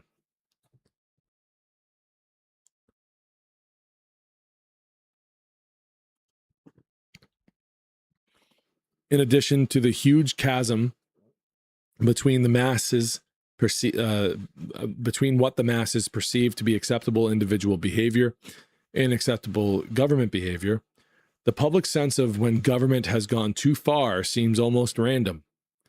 The standards by which average individuals are judged are simple and constant. If they steal, defraud, assault, or murder, that is bad. But the measure of right and wrong for government seems largely arbitrary. For example, it is now widely accepted that outlawing alcohol would be unjustified, but outlawing marijuana and using widespread constant violence to enforce that prohibition is legitimate. As an even more bizarre contradiction, most people would be rightfully offended if government attempted to coerce everyone into picking up litter in his own neighborhood. But most accept it as legitimate when government, via the military draft, coerces people into going to another country to either kill people or die. Bizarrely, this most heinous example of forced labor, forcing people to go halfway around the world to murder complete strangers, was even committed by a government whose own rules, i.e. the 13th Amendment, prohibit involuntary servitude. It is clear that the limits of what government is allowed to do, as far as the general public is concerned, are not based on any principle whatsoever. One reason people throughout the world and throughout history have been so slow to resist tyranny is that, as long as the growth of tyranny is slow and steady, the tyrants are never seen as having crossed the line. This is because, without any underlying principles by which the gauge is right and wrong, there can be no line to cross. The belief in authority is completely incompatible with any moral principles, precisely because the essence of the belief is that the idea that those in authority are not bound by the same rules of conduct as their subjects. Logically, how could the subjects ever feel justified in dictating standards of behavior to their masters? And if taxation, forced confiscation of wealth, increases from 62% to 63%, how could any statists on principle declare that any line had been crossed, or that government had overstepped its bounds? There can be no principled objection to robbery unless it is an objection against any level of robbery, even if legal. If 1% forced confiscation of wealth by government is legitimate on principle, then so is 99%. Either the rulers own the people and have the right to take as much as they please, or the people own themselves, and the rulers have no right to forcibly take anything from them. There can be no principle anywhere in between. How could there be? What possible rational basis could there be for holding the belief that 46% slavery is good, but that 47% slavery is bad? How could there be any principled line anywhere in between 0% and 100%? When the violence of government becomes too widespread, too arbitrary, and too vicious, statists very slowly begin to question it. But there are no real principles guiding how they judge the righteousness of the actions of the ruling class. Once it is accepted that one group of people has the inherent right to commit acts of aggression against others, there is no objective standard for limiting such a right. If government can require people to have a license to drive to the corner store, why can it not require people to have a license to walk down the street? If it is legitimate for lawmakers to demand that private firearms be registered and regulated, why is it not also legitimate for them to demand that all forms of speech and expression be registered and regulated? If it is okay for politicians to create an enforced government monopoly on delivering letters, as the U.S. Postal Service has, why is it not okay for them to create an enforced government monopoly on telephone services? The reason government is always a slippery slope, constantly pushing away from freedom and toward totalitarianism, is that once someone accepts the premise of a ruling class, there is no objective basis whatsoever for applying any limits to the powers of that ruling class. There can be no rational moral standard for saying that a certain person has the right to commit acts of aggression, such as theft, intimidation, assault, and coercion, but that he may commit such acts only to a certain degree, or only if necessary. For slaves to concede that they are the rightful property of someone else, only to then claim that there are limits on what their owners may do to them, is a logical contradiction. For a subject to accept any master, including one called government, and then imagine that he, the subject, will decide the extent of the master's powers, defies logic and reality. Yet that is what all believers in representative government seek to do. In short, those who believe in authority have accepted, on the most fundamental level, that they are owned by someone else, the people claiming to be authority. Having accepted that idea, they then proceed to beg their masters for favors. In doing so, however, the people are continually reinforcing the idea that ultimately it is up to the masters what will be done with the subjects. The one constant message that echoes throughout the entire political process is this, quote, "Here are the things that we, the people, ask that you, the rulers, allow us to do," end quote. The implicit message underlying all political action is that the only power the people have is the power to whine and beg and that ultimately it is always up to the masters what will happen. To push for any change in the law is to accept that the law is legitimate. In contrast, if an armed driver was accosted by a carjacker with a knife, the driver would feel no need to lobby the aggressor, to beg him to give him his permission for the driver to keep his own car. If the driver had the means to forcibly repel the attacker, he would have every right to do so. To ask for something is to accept that the decision is the other person's to make. To ask those in government for a bit more freedom is to admit that it is up to them whether the people may be free or not. In other words, to ask for freedom is to not be free, but to accept one's subjugation to someone else. Consider what an oxymoron is for a person to claim to have an unalienable right to do something, and then to ask the politicians for their legislative permission to do that thing. The belief in authority ultimately leads even those who imagine themselves to be ardent pro-freedom advocates to condone their own subjugation. No matter how loudly they demand that the politicians change some law, those who claim to love freedom while still suffering from the authorities' superstition may merely reinforce the legitimacy of the ruling class's control over them by implicitly agreeing that the people need the ruling class's legislative permission in order to have the right to do anything. The effect of the myth on freedom advocates. Government itself does no harm because it is a fictional entity. But the belief in government, the notion that some people actually have the moral right to rule over others, has caused immeasurable pain and suffering, injustice and oppression, enslavement and death.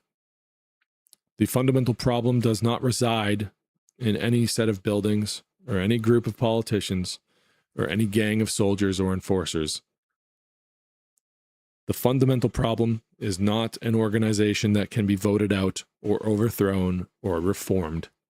The fundamental problem is the belief itself, the delusion, superstition, and myth of authority, which resides in the minds of several billion human beings, including those who have suffered the most because of that belief. Ironically, the belief in authority dramatically affects the perception and actions even of those who are actively fighting against a particular regime. The superstition drastically alters and limits the ways in which dissenters fight oppression and renders nearly all of their efforts impotent. Furthermore, on the rare occasion that a particular tyrant is toppled, one form of oppression is almost always replaced by another, often one that is even worse than the prior one. Instead of fighting against a non-existent beast, what freedom fighters need to do is to recognize that it is not real, that that beast does not exist, that it cannot exist, and then act accordingly. Of course, if only a few people overcome the superstition, they will likely be ridiculed, condemned, attacked, imprisoned, or murdered by those who are still firm believers in the myth. But when even a significant minority of people outgrow the superstition and change their behavior accordingly, the world will drastically change. When the people actually want true freedom, they will achieve it without the need for any election or revolution. The trouble is, almost no one actually wants humanity to be free, and almost no one opposes oppression in principle. The effects of the myth of authority remain intact even in the minds of those people who consider themselves to be rebels, nonconformists, and free thinkers. During their teenage years, many people go through a period of apparent rebelliousness, which consists mostly of doing whatever those in authority tell them not to do, like engaging in smoking, sexual promiscuity, drug use, wearing different clothes or hairstyles, getting tattoos or body piercings, and so on. As such, their actions are still controlled, albeit in a backward way, by the myth of authority. Instead of obeying for the sake of obeying, they disobey for the sake of disobeying, but still show no signs of being able to think for themselves. They behave like angry children instead of complacent children, but still do not behave like adults. And in most cases, their natural desire to break the chains of authority does not last long. They outgrow their authoritarian tendencies and gradually transform back into model citizens, i.e., obedient subjects. For example, the supposedly radical anti-authoritarian hippies of the 1960s more or less became the new government in the United States with the presidency of Bill Clinton. Even the peaceniks, whose mantra was live and let live, when given the opportunity to become the new authority, chose to forcibly meddle with the lives of others as much as or more than their predecessors did, including via military conquest. Likewise, those in Generation X, the MTV crowd, and so on, have always focused their efforts on putting people who agree with them into power, instead of working to actually achieve freedom.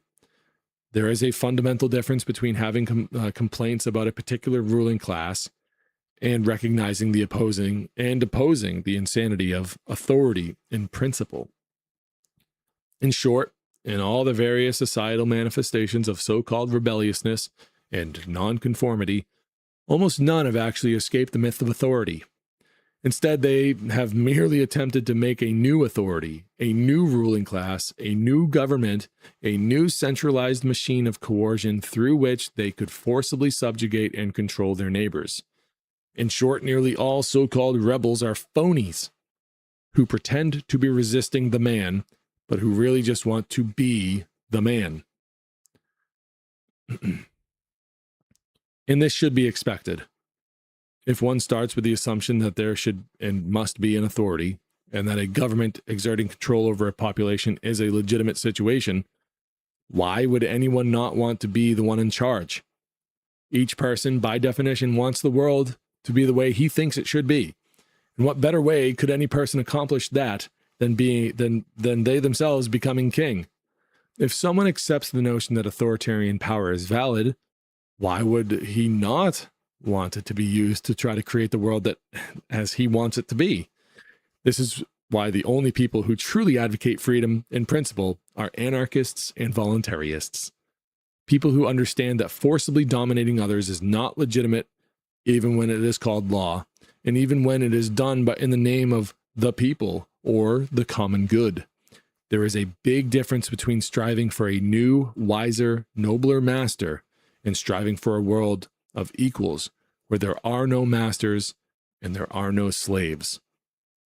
Likewise, there is a big difference between a slave who believes in the principle of freedom and a slave whose ultimate goal is to become the new master. And this is true, even if that slave truly intends to be a kind and generous master. Even those who advocate a relatively limited, benign type of government are advocating against freedom. As long as the people believe in the myth of authority, every downfall of one tyrant will be followed by the creation and growth of a new tyrant. History is replete with examples, such as Fidel Castro and Che Guevara, who portrayed themselves as freedom fighters, just long enough to become the new oppressors. They were no doubt quite genuine in their vehement opposition to the oppressions which they and their friends suffered from. But they were not opposed to authoritarian oppression in principle, as clearly demonstrated by their behavior once they obtained power themselves. This pattern has been repeated over and over again throughout history, with the resentment of one tyrannical regime becoming the seed of the next tyrannical regime. Even Hitler's rise to power was due in large part to anger at the perceived injustices and oppressions inflicted upon Germany via the Treaty of Versailles. Of course, as long as the rebels suffer from the superstition of authority, their first priority, once they have overthrown one government, will be to set up a new one. So even acts of great bravery and heroism among those who still believe in government have accomplished little more than replacing one tyrant with another. Many have been able to recognize and oppose specific acts of tyranny by specific regimes, but very few have recognized that the underlying problem is not who sits on the throne. The problem is that there is a throne to sit on. The same failure to recognize the real problem occurs in more mundane, relatively peaceful reform as well. In the United States, for example, a large portion of the population is perfectly able to see the injustices resulting from the war on drugs, global warmongering, and other violations of civil rights committed by Republican tyrants. However, not recognizing the belief in authority as the real problem, the solution proposed by those who recognize such injustices is to give the reins of government to Democrat tyrants instead. Meanwhile, another large portion of the population is perfectly able to see the injustices resulting from heavy taxation, government micromanaging of industry, wealth redistribution schemes, citizen disarmament, like that means gun control, etc., but not recognizing the belief in authority as the real problem. The solution proposed by those who recognize such injustices is to give the reins of government back to the Republican tyrants. And so, decade after decade, the machine of oppression changes hands, while individual freedom in all aspects of life continues to dwindle. And still, all that most Americans can even contemplate as a solution is yet another election, or another political party, or another lobbying effort, in the hope of begging the ruling class to be more wise and benevolent. Some people, seeing the disaster caused by the two-party system, blame extremism for the negative effects of government. They surmise that if people would only support a form of coercive control somewhere in between the far left and the far right, things would improve. Such people claim to be independent, open-minded, and moderate, but in reality are merely general advocates of oppression instead of being advocates of a particular flavor of oppression. The left and right are merely two masks which the one ruling class wears, and making a new mask, which is a compromise between the other two, will have no effect whatsoever upon the nature of the beast or the destruction it causes. Taking a position halfway between left-wing tyranny and right-wing tyranny does not result in freedom. It results in bipartisan tyranny. Among those who vote Democrat and Republican, or for any other party, no one recognizes the underlying problem, and as a result, no one ever gets any closer to a solution. They remain slaves because their thoughts and discussions are limited to the pointless question of who should be the master.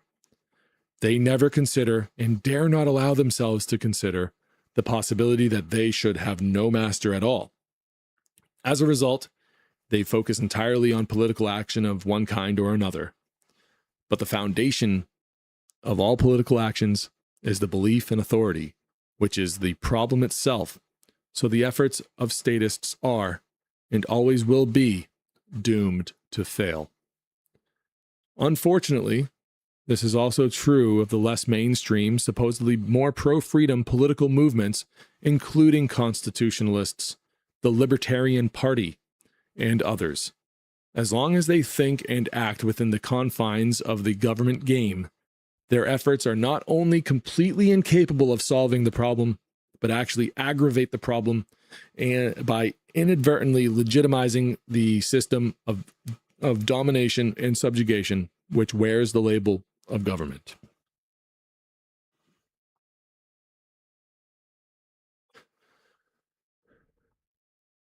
The rules of the game. Even most people who claim to love liberty and to believe in unalienable rights allow the superstition of authority to drastically limit their effectiveness. Most of what such people do, in one way or another, consists of asking tyrants to change their laws.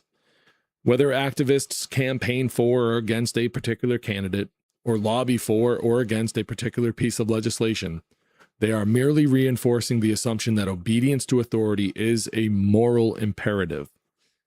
When activists try to convince politicians to decrease taxes or repeal some law, those activists are implicitly admitting that they need permission from their masters in order to be free. And the man who runs for office, promising to fight for the people, is also implying that it is up to those in government to decide what the peasants will be allowed to do. As Daniel Webster put it, quote, "There are men in all ages who mean to govern well, but they mean to govern. They promise to be good masters, but they mean to be masters," end quote. Activists spend huge amounts of time, money, and effort begging their masters to change their commands. Many even go out of their way to stress the fact that they are working within the system and that they are not advocating anything illegal. This shows that regardless of their displeasure with those in power, they still believe in the myth of authority and will cooperate with legal injustice unless and until they can convince the masters to change the rules, to legalize justice.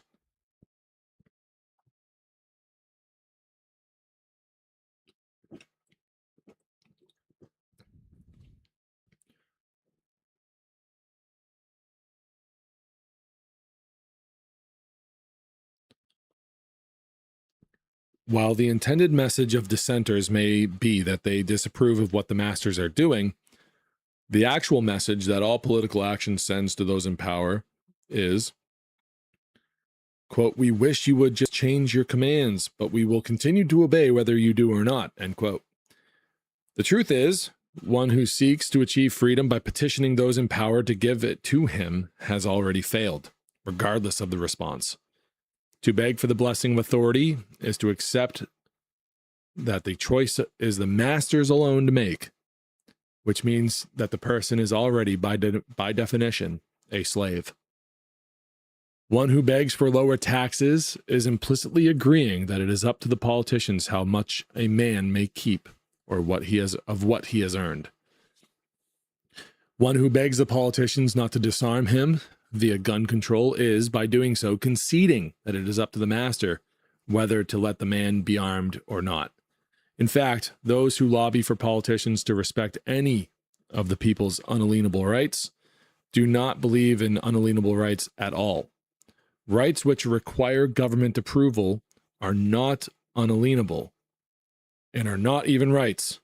They are privileges granted or withheld at the whim of the master. And those who hold positions of power know that they have nothing to fear from people who do nothing but pathetically beg for freedom and justice. However loudly the dissenters talk about demanding their rights, the message they actually send is this. Quote, "We agree, master, that it is up to you what we may and may not do." End quote.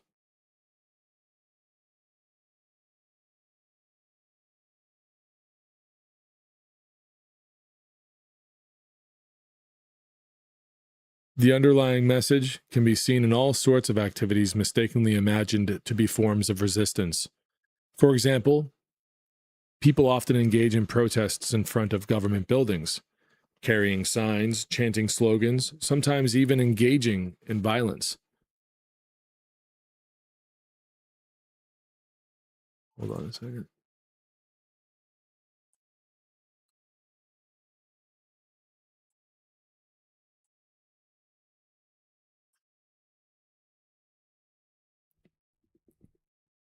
Excuse me, was worried about the stream's health for a second, so we'll just take this little, we agree, master, that it is up to you what we may or may not do. That underlying message can be seen in all sorts of activities mistakenly imagined to be forms of resistance. For example, people often engage in protests in front of government buildings, carrying signs, chanting slogans, sometimes even engaging in violence to express their displeasure with what the masters are doing. However, even such protests, for the most part, do little more than reinforce authoritarianism. Marches, sit-ins, protests, and so on are designed to send a message to the masters, the goal being to convince the masters to change their evil ways. But that message still implies that it is up to the masters what the people may do, which becomes a self-fulfilling prophecy. When the people feel beholden to an authority, they are beholden to an authority. Those in government derive all their power from the fact that their subjects imagine them to have power.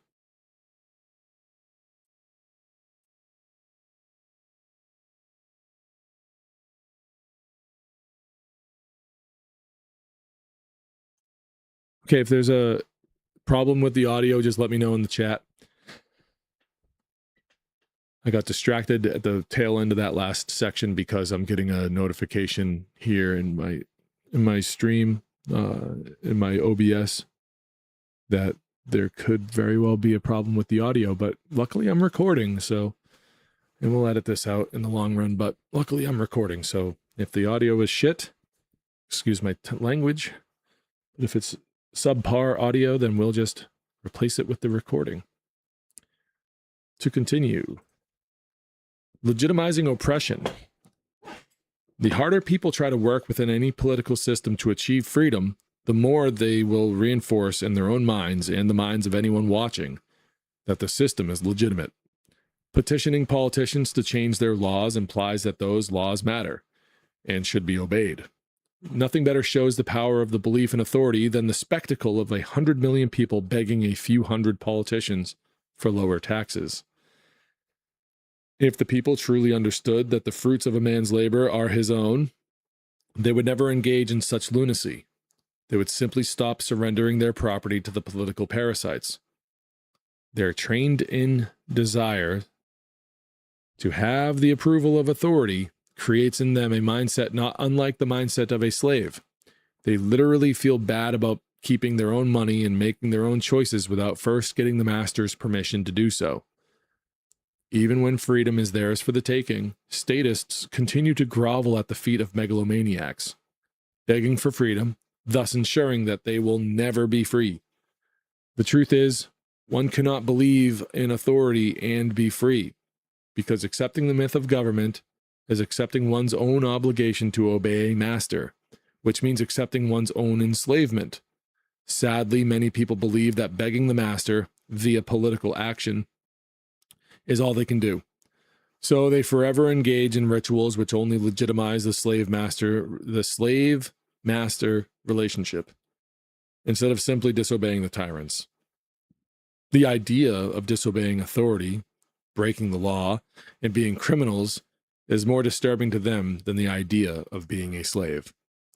Those who want a significantly lower level of authoritarian control and coercion are sometimes accused of being anti-government, an allegation most vehemently deny, saying that they are not against government per se, but only want better government. But by their own words, they are admitting that they do not believe in true freedom, but still believe in the divine right of politicians and the idea that a ruling class can be a good and legitimate thing. Only someone who still feels an abiding obligation to obey the commands of politicians would want to avoid being labeled anti-government. Since government always consists of aggression and domination, one cannot be truly pro-freedom without being anti-government. The fact that so many activists reject that label of anti-government shows how deeply ingrained the superstition of authority remains, even in the minds of those who imagine themselves to be ardent advocates of individual liberty.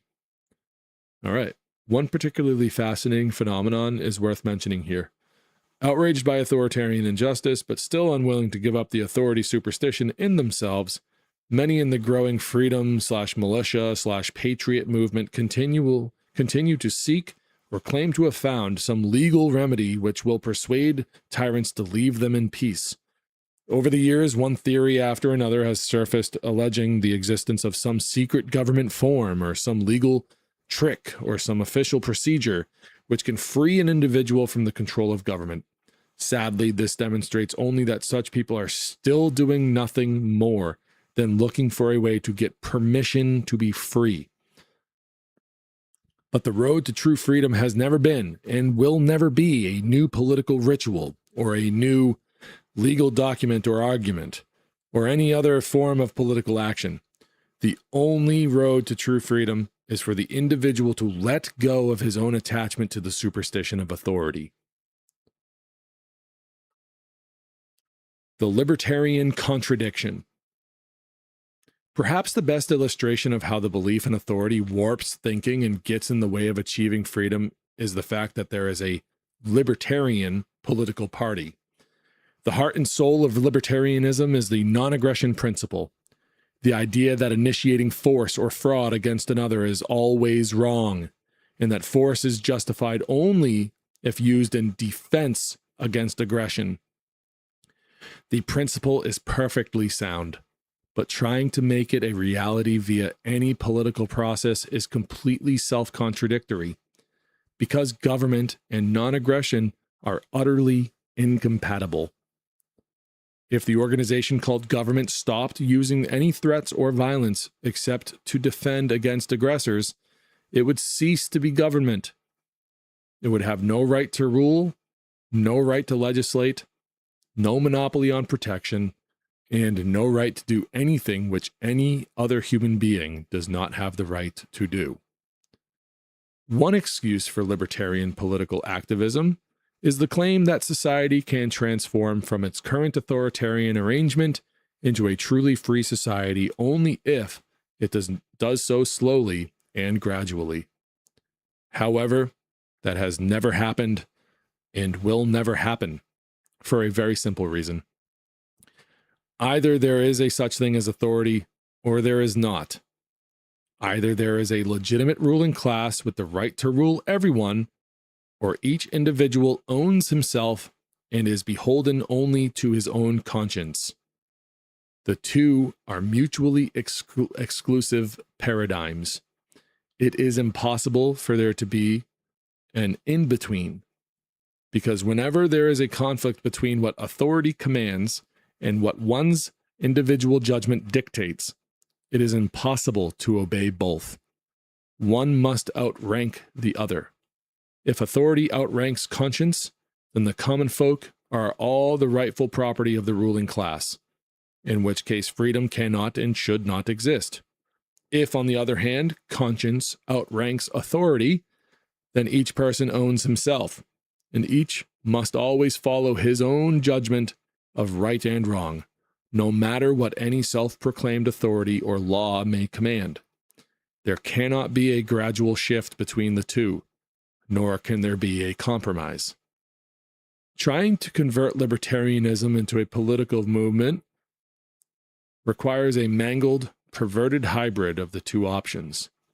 The idea that a system of domination, otherwise called government, can be used to achieve individual freedom. Whenever a libertarian lobbies for legislation or runs for office, he is, by his own actions, conceding that authority and man-made law is legitimate. But if one actually believed in the non-aggression principle, he would understand that the commands of politicians, known as laws, cannot trump that principle, and that any law that is contrary to the principle is illegitimate. This goes for the idea of unalienable rights as well.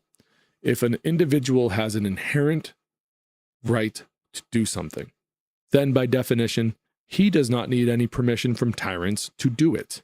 He does not need to lobby for a change in legislation, and does not need to try to elect some master who will choose to respect his rights.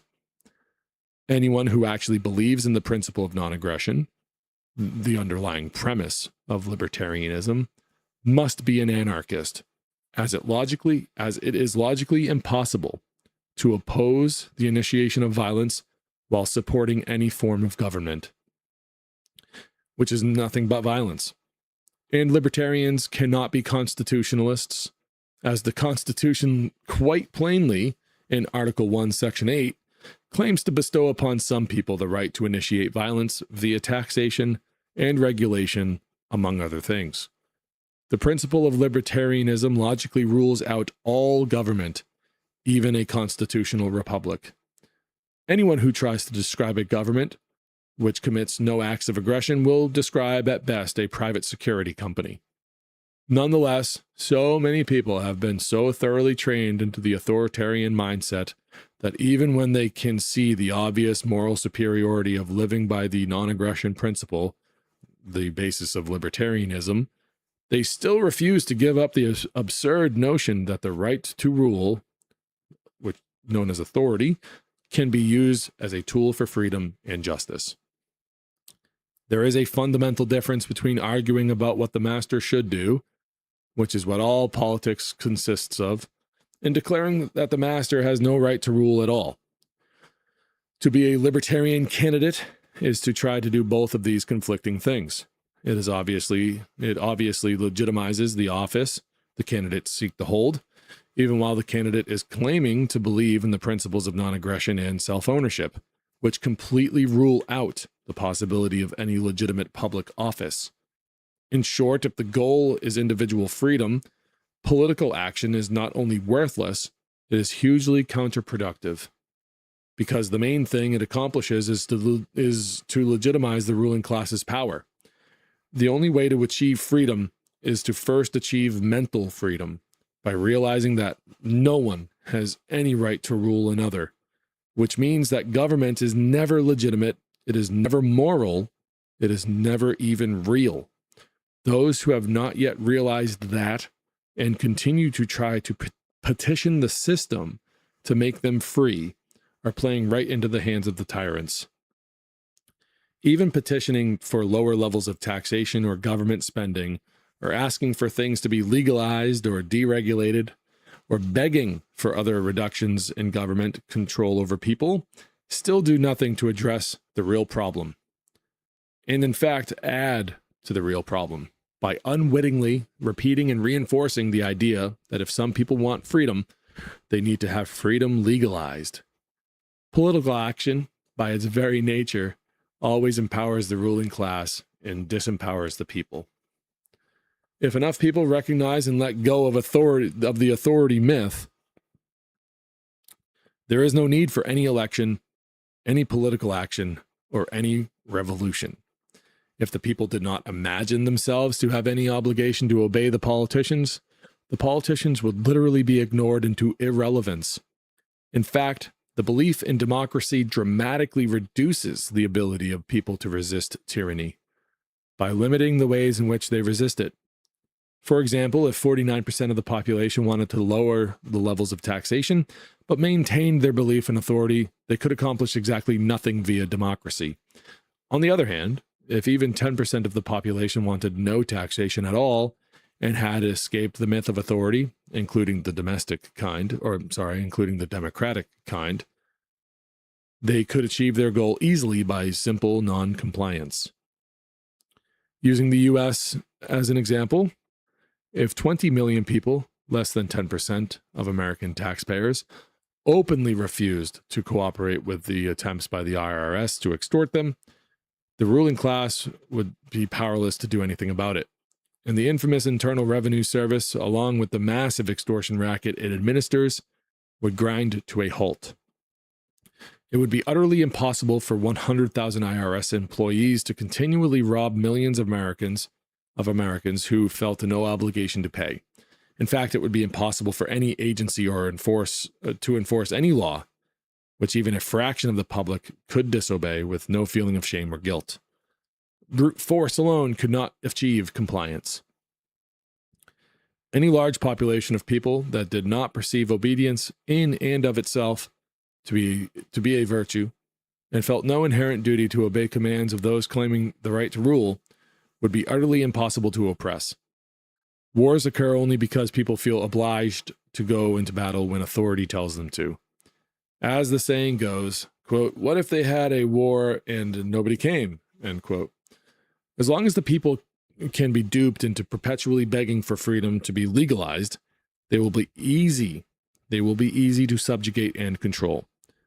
As long as a person's perceived duty is to obey authority, or the perceived duty to obey authority outranks his own personal beliefs and individual judgment, his beliefs and opinions are, as a practical matter, irrelevant. Unless and until a freedom advocate is willing to disobey the master, to break the law, his supposed love of freedom is a lie and will accomplish nothing.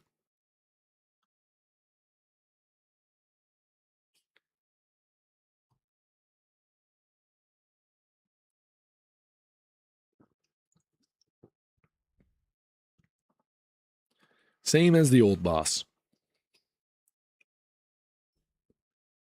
Many have argued that society without rulers is impossible, because the moment one government collapses or is overthrown, a new government will instantly spring up. In one sense, that is true. If the people continue to adhere to the myth of authority, after any upheaval of a particular regime, they will simply create a new set of masters to replace the old set. But the reason for this is neither the necessity of government nor the basic nature of man. What nearly all freedom fighters fail to realize as they rail against tyranny and oppression is that the underlying problem is never the particular people in power. The underlying problem resides in the minds of the people being oppressed, including the minds of most freedom fighters. As long as the people accept the myth of authority, even open revolution will, in the long run, do nothing to reduce oppression. When one group of controllers and exploiters falls, the people will simply set up another. Though few of those who wave their flags on Independence Day may realize it, the level of oppression under King George III just before the American Revolution was trivial compared to the current levels of taxation, regulation, and other authoritarian intrusion, coercion, and harassment which routinely occurs in the United States today. It is easy for people to see specific injustices committed in the name of a particular regime, but far more difficult for those same people to recognize that the root cause of such injustices is the belief system of the general public. History books are full of examples of long, bloody reigns of tyrants, followed by the last by bloody revolution, followed by the anointing of a new tyrant. The type of tyrant may change: a monarch replaced by a communist regime, a right-wing tyrant replaced by a left-wing tyrant, an oppressive theocracy replaced by an oppressive populist regime, and so on. But as long as the belief in authority remains, so will oppression. Even the most heinous examples of man's inhumanity to man, committed in the name of authority, rarely persuade anyone to question the idea of authority per se. Instead, it leads them only to oppose a particular set of tyrants. As a discouraging example, much of the most fervent resistance to the Nazis came from the communists, who themselves advocated a form of oppression just as vicious and destructive as Hitler's regime. Due to their authoritarian mindset, the Germans had no chance to achieve peace or justice, as their entire national debate was concerned only with which kind of all-powerful rulers should be in charge, without even a hint at the possibility that no one should have such power. The public discourse has been similar throughout most of the world, throughout most of time, focusing on who should rule instead of questioning whether there should be rulers at all. A mix of wisdom and insanity.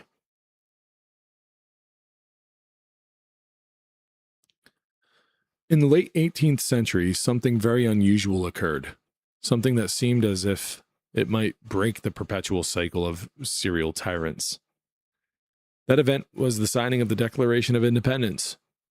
What made that event unusual was not that the people were rebelling against a tyrant, which had happened countless times before, but that the rebels expressed some basic philosophical principles, rejecting not only just a particular regime, but rejecting oppression in principle. Almost. The Declaration of Independence and the Constitution, which followed some years later, were a combination of profound insight and glaring contradictions. On the bright side, the discussion of the time was not just about who should be in charge or who would be in charge, but focused heavily on the concept of individual rights and limiting the power of government. At the same time, the Declaration of Independence erroneously asserted that government can have a legitimate role in society to protect the rights of individuals. However, this has never been true in practice and cannot even be true in theory. As explained above, an organization which did nothing more than defend individual rights would not be government in any sense of the term.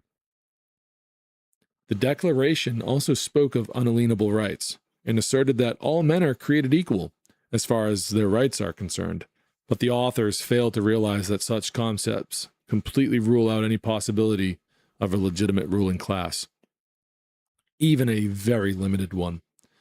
The very principles they expressed were then immediately contradicted by their efforts to create a protector government. One day they were declaring that all men are created equal in the Declaration of Independence, and the next they were declaring that some men, calling themselves Congress, had the right to rob or tax everyone else. That's from the U.S. Constitution, Article 1, Section 8, Clause 1. The American Revolution was the result of a hodgepodge of conflicting ideas, some supporting individual sovereignty, some supporting a ruling class. The Declaration asserts that when any government becomes destructive of individual rights, as every government always does, the moment it comes into existence, the people have a duty to alter or abolish it. Yet the Constitution claims to give Congress the power to suppress insurrections. See U.S. Constitution, Article 1, Section 8, Clause 15. This implies that the people have a right to resist government oppression, but that government has a right to violently crush them when they do. In short, the works of the Founding Fathers consist of a combination of profound wisdom and utter lunacy. In some places, they describe quite well the concept of self-ownership. In others, they sought to create a ruling class. They did not seem to notice that those two agendas are utterly incompatible with each other. The results of their effort was, in one sense, a gigantic failure. The regime they created grew far beyond. Excuse me. Whoopsie.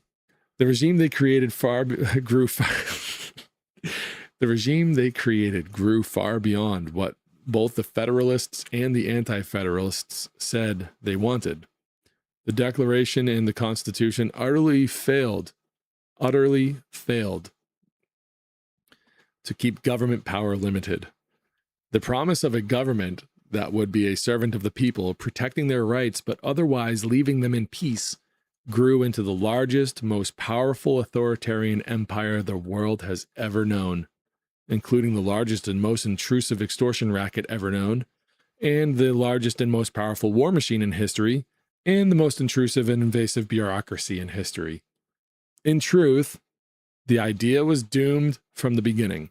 Perhaps the most valuable thing the great American experiment accomplished was to demonstrate that limited government is impossible. There cannot be a master who answers to his slaves.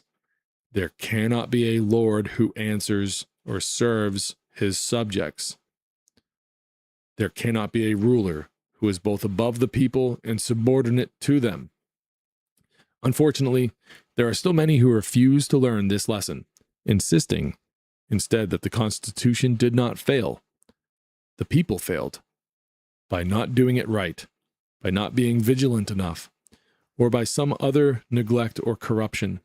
Oddly, this is the same excuse given by communists for why their flawed philosophy, when put into practice in the real world, always turns into violent oppression. The truth is that any form of authoritarian control, any type of government, whether constitutional, democratic, socialist, fascist, or anything else, will result in a set of masters forcibly oppressing a group of slaves. That is what authority is, all it has ever been, and all it could ever be. No matter how many layers of euphemisms and pleasant rhetoric are used in an attempt to hide it.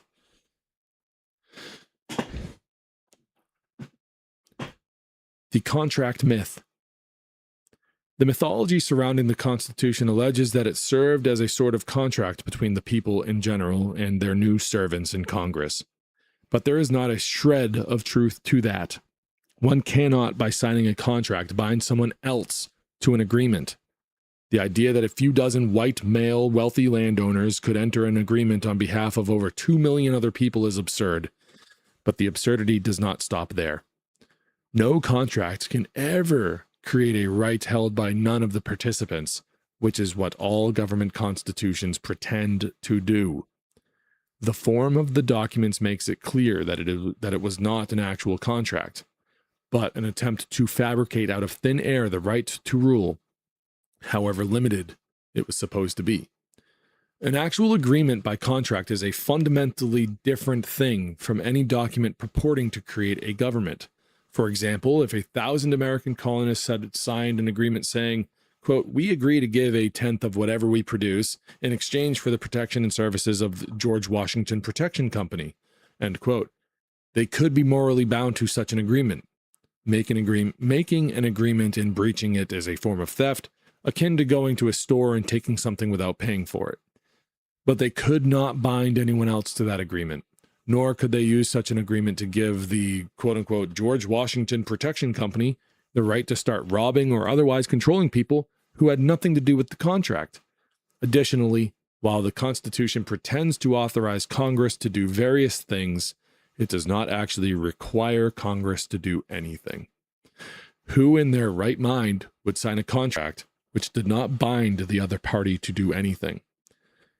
In Descheny versus Winnebago, 489 U.S. 189, Google that, even the U.S. Supreme Court officially declared that government has no actual duty to protect the public.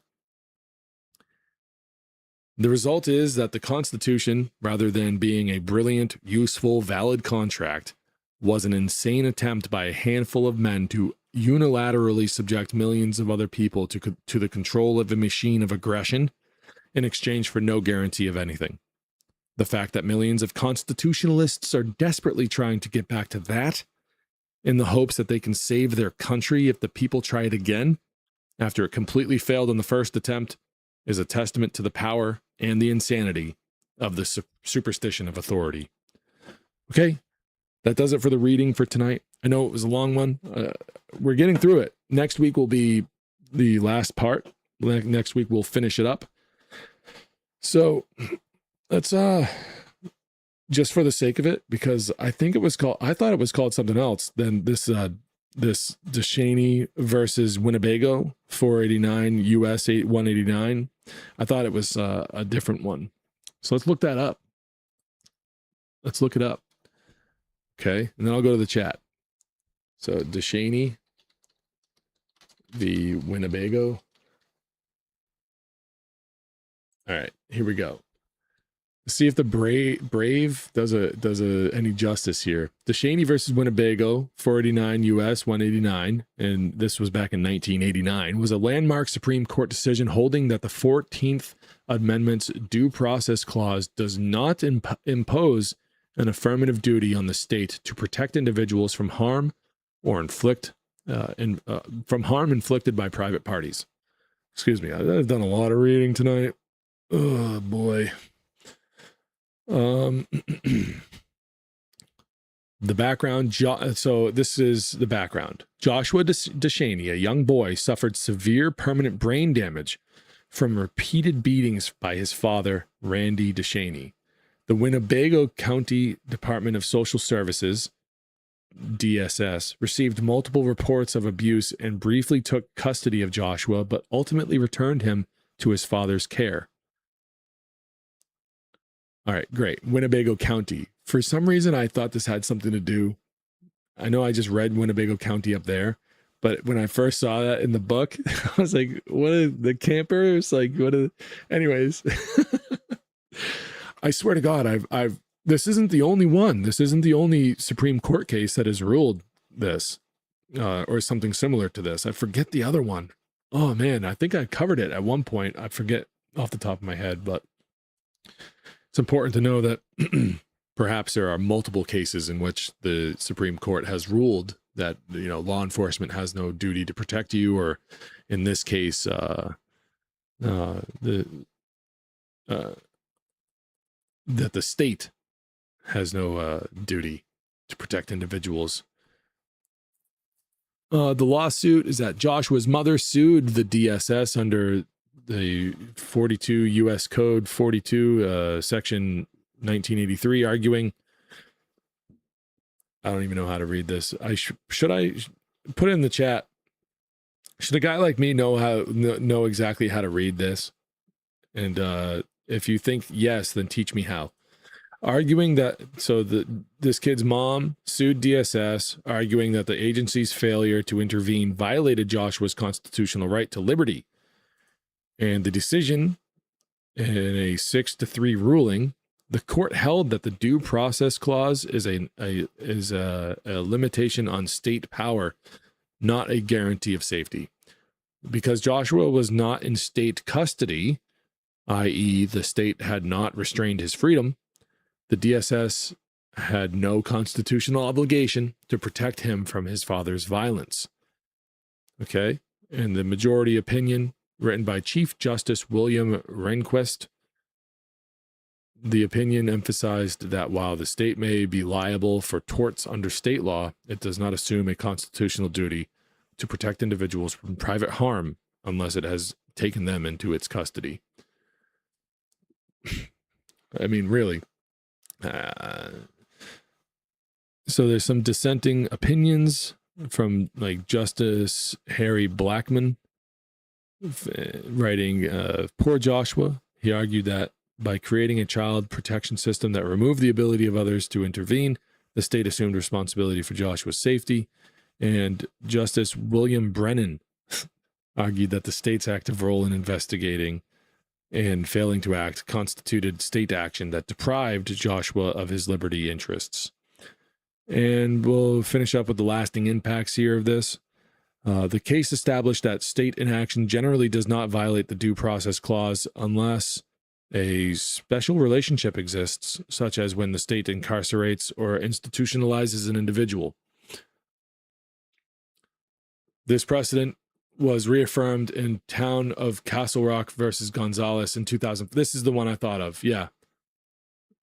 Where the court ruled that police were not constitutionally required to enforce a restraining order or further limiting state liability for failures to protect citizens from private violence. So that was the other one I thought of. So it's multiple times that such rulings have been made to that rule that, you know, those who as children were taught their whole existence is to protect us, to ensure that our liberties won't be trampled all over.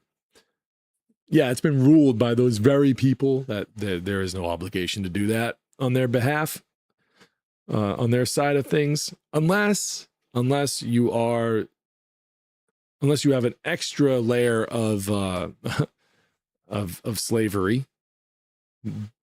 because you're more of an asset to them when you're in their custody, such as being incarcerated or institutionalized. Because if anything should happen to you while you're in their custody, then guess what? They are now liable. So that's when they want to really protect you, is when you're in their custody, so that they can deny liability. So they can say, oh, we did everything we could. Anyways, guys, let's go to the chat. Let's see if there's anything interesting in the chat. We'll open up the chat. Okay. Alice Baby 99. Is that emoji like this, or is it like a high five? I never know. I can never tell. But thank you. Oh, Evolutionary Capitalist is here. Cool, man. Authority comes from ownership. Yes. The Citizen Collective the Citizen Collective have that authority over the country's territory. Elaborate, please. Larken Rose is just coping with the fact that the collective disagrees with his system. I disagree. He doesn't claim that it is his system. And furthermore, there's plenty of history that can be found that none of his ideas in this book of anti-authoritarianism, nothing that is presented as his ideas is actually his. It's actually stuff that's been around for hundreds of years. So democracy is really a belief in co-ownership. It's compatible with libertarianism. Okay, you must fully own land first before you fully own yourself. Nope, that's not true. Because your body is your property before you could ever stake a claim to any sort of land. So yeah, some things that Evolutionary Capitalist and I might disagree on, or maybe we could talk about it more. But again, I love the chats, but the participation and the coherence of what's in the chat is not up to me to decipher. It's a relationship. So if you participate in the chat, the onus is on you to make sure that your participation is decipherable and that it actually communicates your point across to me. So when I go and read it on the air, I can kind of, I can comprehend what you're trying to say. And that's a tough thing to do. I understand that. Trust me, I get it. But let's see if we can get better at it. I vehemently disagree with your claim that you must fully own land first before you fully own yourself. That doesn't make any sense to me at all, because like in an order of operations type of thinking, like you have your body first when your mother gives birth to you, like your body is yours first. Perhaps there's some sort of, like inheritance of land from your family. Maybe there's something there. I don't know, but that doesn't make any sense to me at all. Evolutionary capitalist. Democracy is really a belief in co-ownership. It is compatible with libertarianism. I don't care what is and is not compatible with libertarianism, because all of those are forms of authority and government, and they're not compatible with freedom. So that's what I'm interested in, is what's compatible with freedom. And, so yeah, anything that's compatible with slavery, I kind of want to, talk it down. Let's see here. Oh, Michael A. Burris is back. Good to see you, Michael. Oh, Patrick SG7CM. Collective ownership is a myth. I agree. Only individuals can own things. Collective ownership is a myth. Patrick also says government is like a cancer. Even a tiny amount of cancer grows into a large amount of cancer. I agree with that as well. Sort of like a cancer. Yeah. It's like a societal cancer. It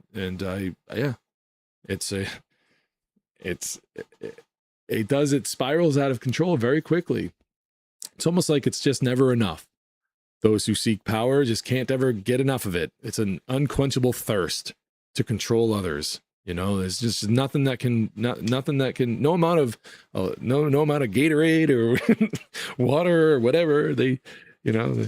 There's just never going to be enough. It's never enough. Always got to look for more.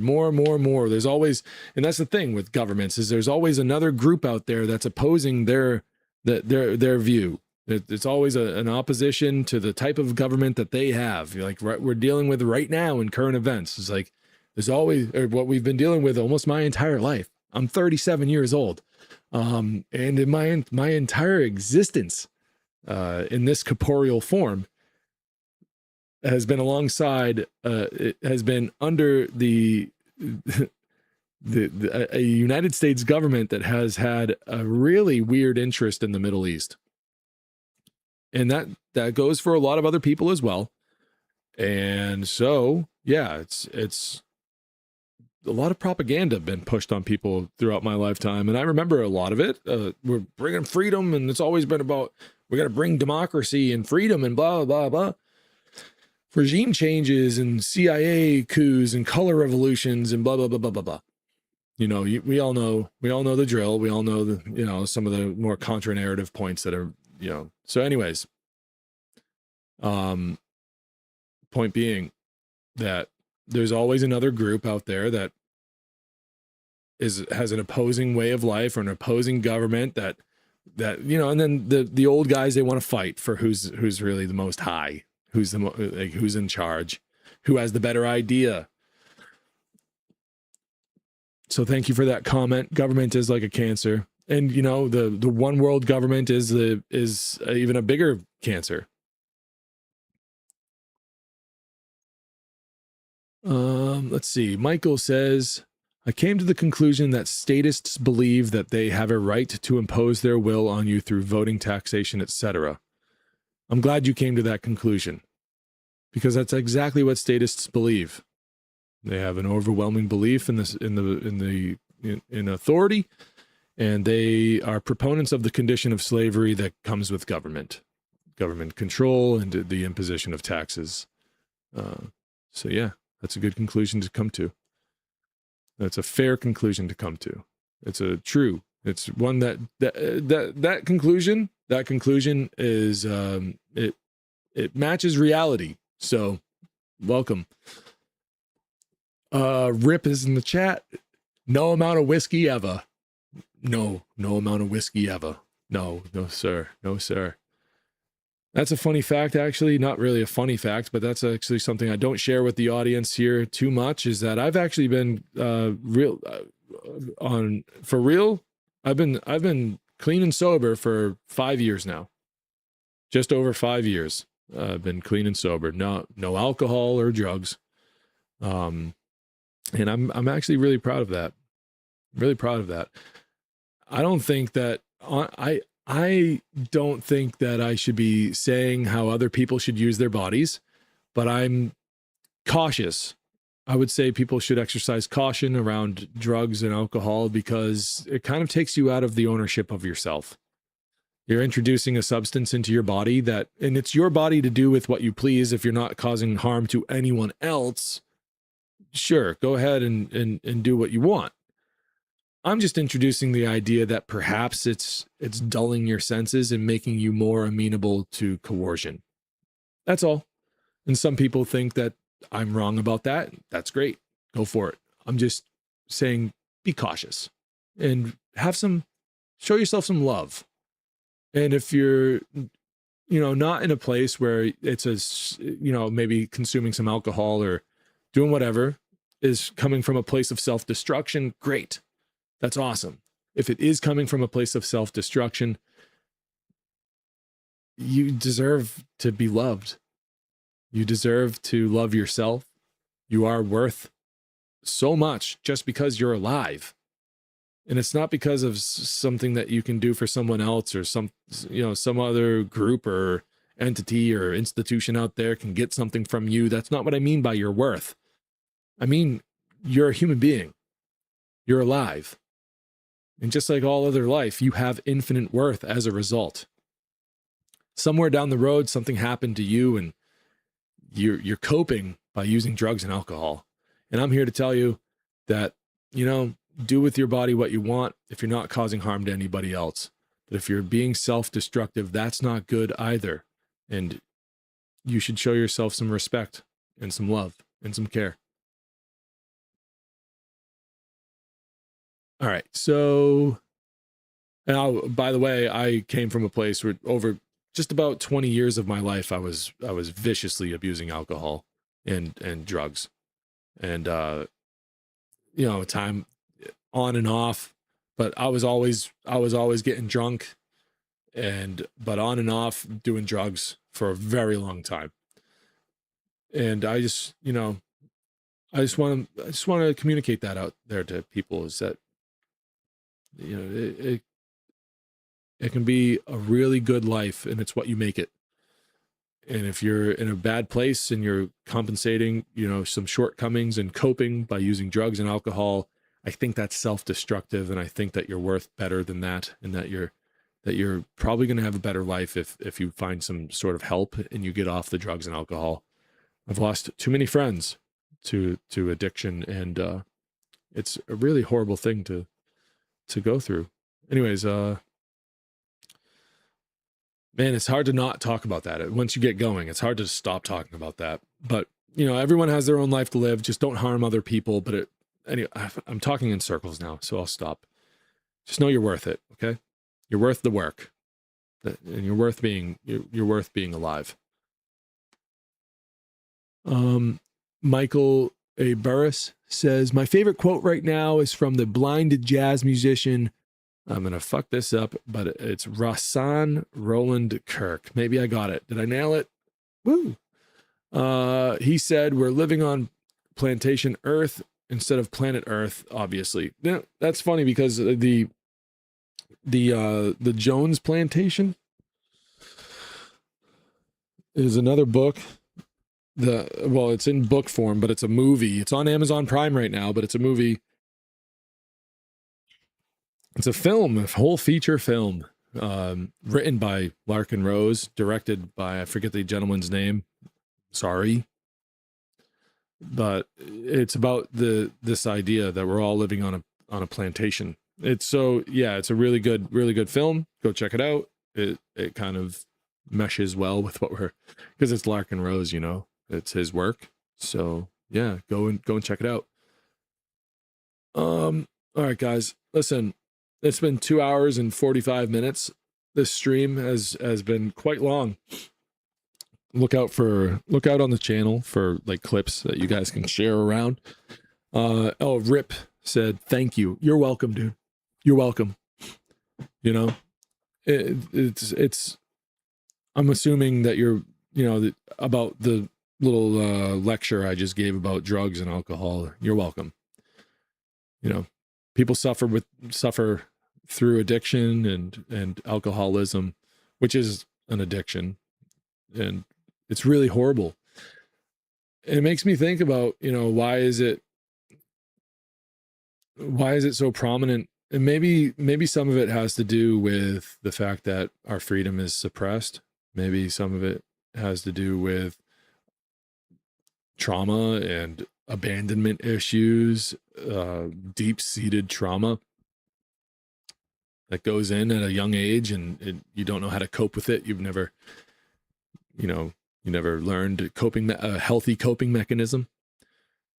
And then there's also, you know, some serious abuse that has to be considered.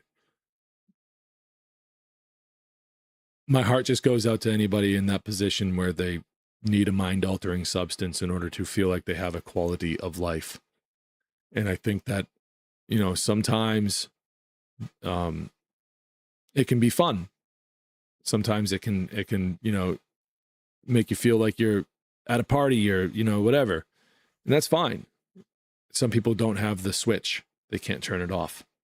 And I was one of those people. I still am. If I were to drink alcohol, that would be it. I'd be done. You guys probably never hear from me again. And if you did hear from me, I'm telling you right now, I'm not a fun person to be around when I'm drinking. And it's really, really destructive. I get very destructive very quickly. So I just want to help people with this whole idea that maybe some sobriety every now and then in your life, if like things aren't going your way, are you introducing something into the equation voluntarily, introducing something into your own personal life equation that could be mucking up the works. And some people think that alcohol is not the problem. And to them, I say, okay, well, you know, if it's not a problem, then it shouldn't be a problem for you to stop. If it's not a problem, then put it down for a month or two, or maybe 6 months, and say to yourself, like, well, okay, it's not a problem. Then I don't need to drink it. Maybe your quality of life increases as a result of not drinking. Maybe you learn something about yourself, you know. But again, your body is your property. Your life is your property. And do with it what you want, so long as you're not harming anyone else. I just want to reinforce the idea that, you know, you are a person and you are loved, and that you should maybe show yourself some respect. So yeah, maybe some psilocybin might help. I mean, if you're gonna get fucked up, you know, maybe a little bit of psilocybin would help. I don't know. I can't give you medical advice. All I know is that, you know, there's a better way of life than getting all messed up all the time. And when you're getting all messed up all the time, you're putting yourself in a position where the ruling class has an easier time being in control of you. So if you have in mind the principles of non-aggression and self-defense, and you're calling yourself an anarchist or a voluntarist or whatever, and you're rallying against a ruling class, and you're out there going, no more of this ruling class. I'm against it. I don't know. Maybe there's things you're doing to your own mind, like drugs and alcohol, that kind of prevent you from being from being an active player on the field. And you need to reassess whether or not you're actually doing anything good with your life. And so, yeah, I can't make you, but I can certainly tell you that, you know,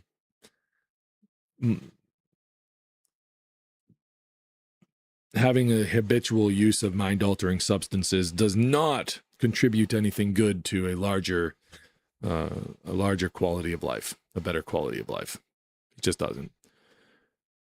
And you're accepting, you know, you're accepting, especially with alcohol, you're accepting like you're accepting, you know, this idea that there's like a government sanctioned mind altering substance that you're allowed to drink. And I wonder why alcohol, because maybe it makes you a lazy bum. I don't know. Maybe because if you get physically addicted to it, it's one of like two known, you know, chemicals or whatever that you can ingest, that the withdrawals themselves can kill you.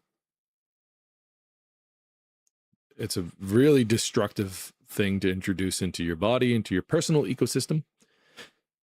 So perhaps we should be against it. I don't know. Who's we anyways? I don't know. I'm getting tired at this point. It's almost midnight. We got 3 hours stream tonight. 3 hours.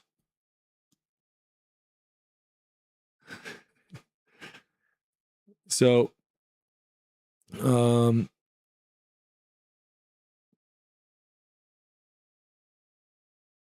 yeah, I think that's it. I think I'm going to go to bed. It's almost midnight where I'm at. And thank you everybody for tuning in. And like I said, like we're gonna start putting out some clips. Anyways, enough about that. All right, so like, subscribe, do all that shit. You know, help grow the channel. Share the show around with your friends and whatever. Put it on your social medias, and help me, please. Help me grow this channel. Pretty important work that we're doing here, in my opinion, or else I wouldn't be doing it. And yeah, be on the lookout. Sign up for the newsletter, stay in touch in case YouTube decides to nuke this channel. There's a Rumble channel that you can subscribe to, and you'll find me there if you can't find me on YouTube.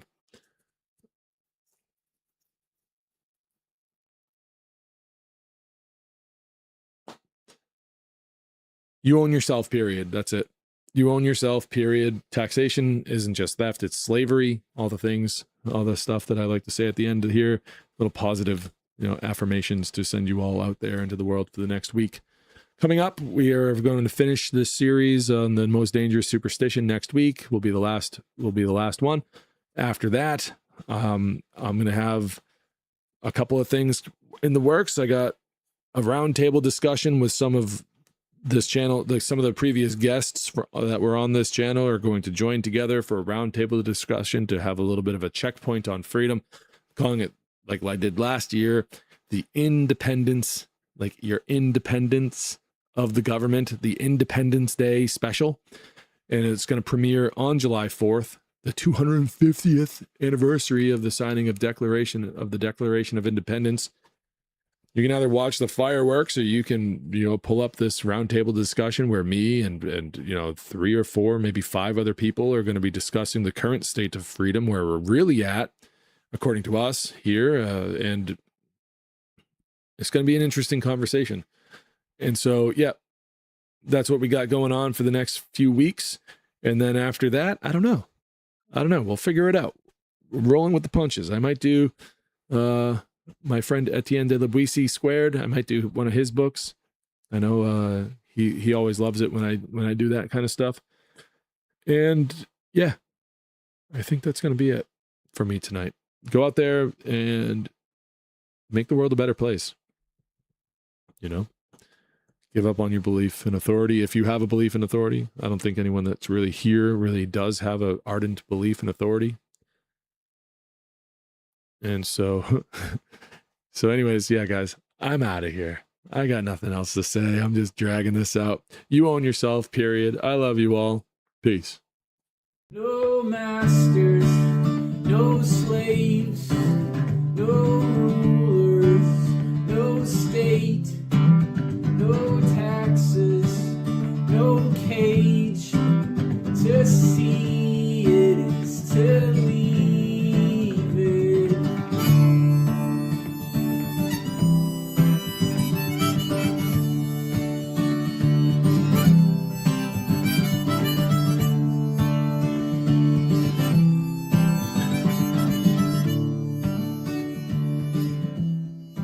Don't panic.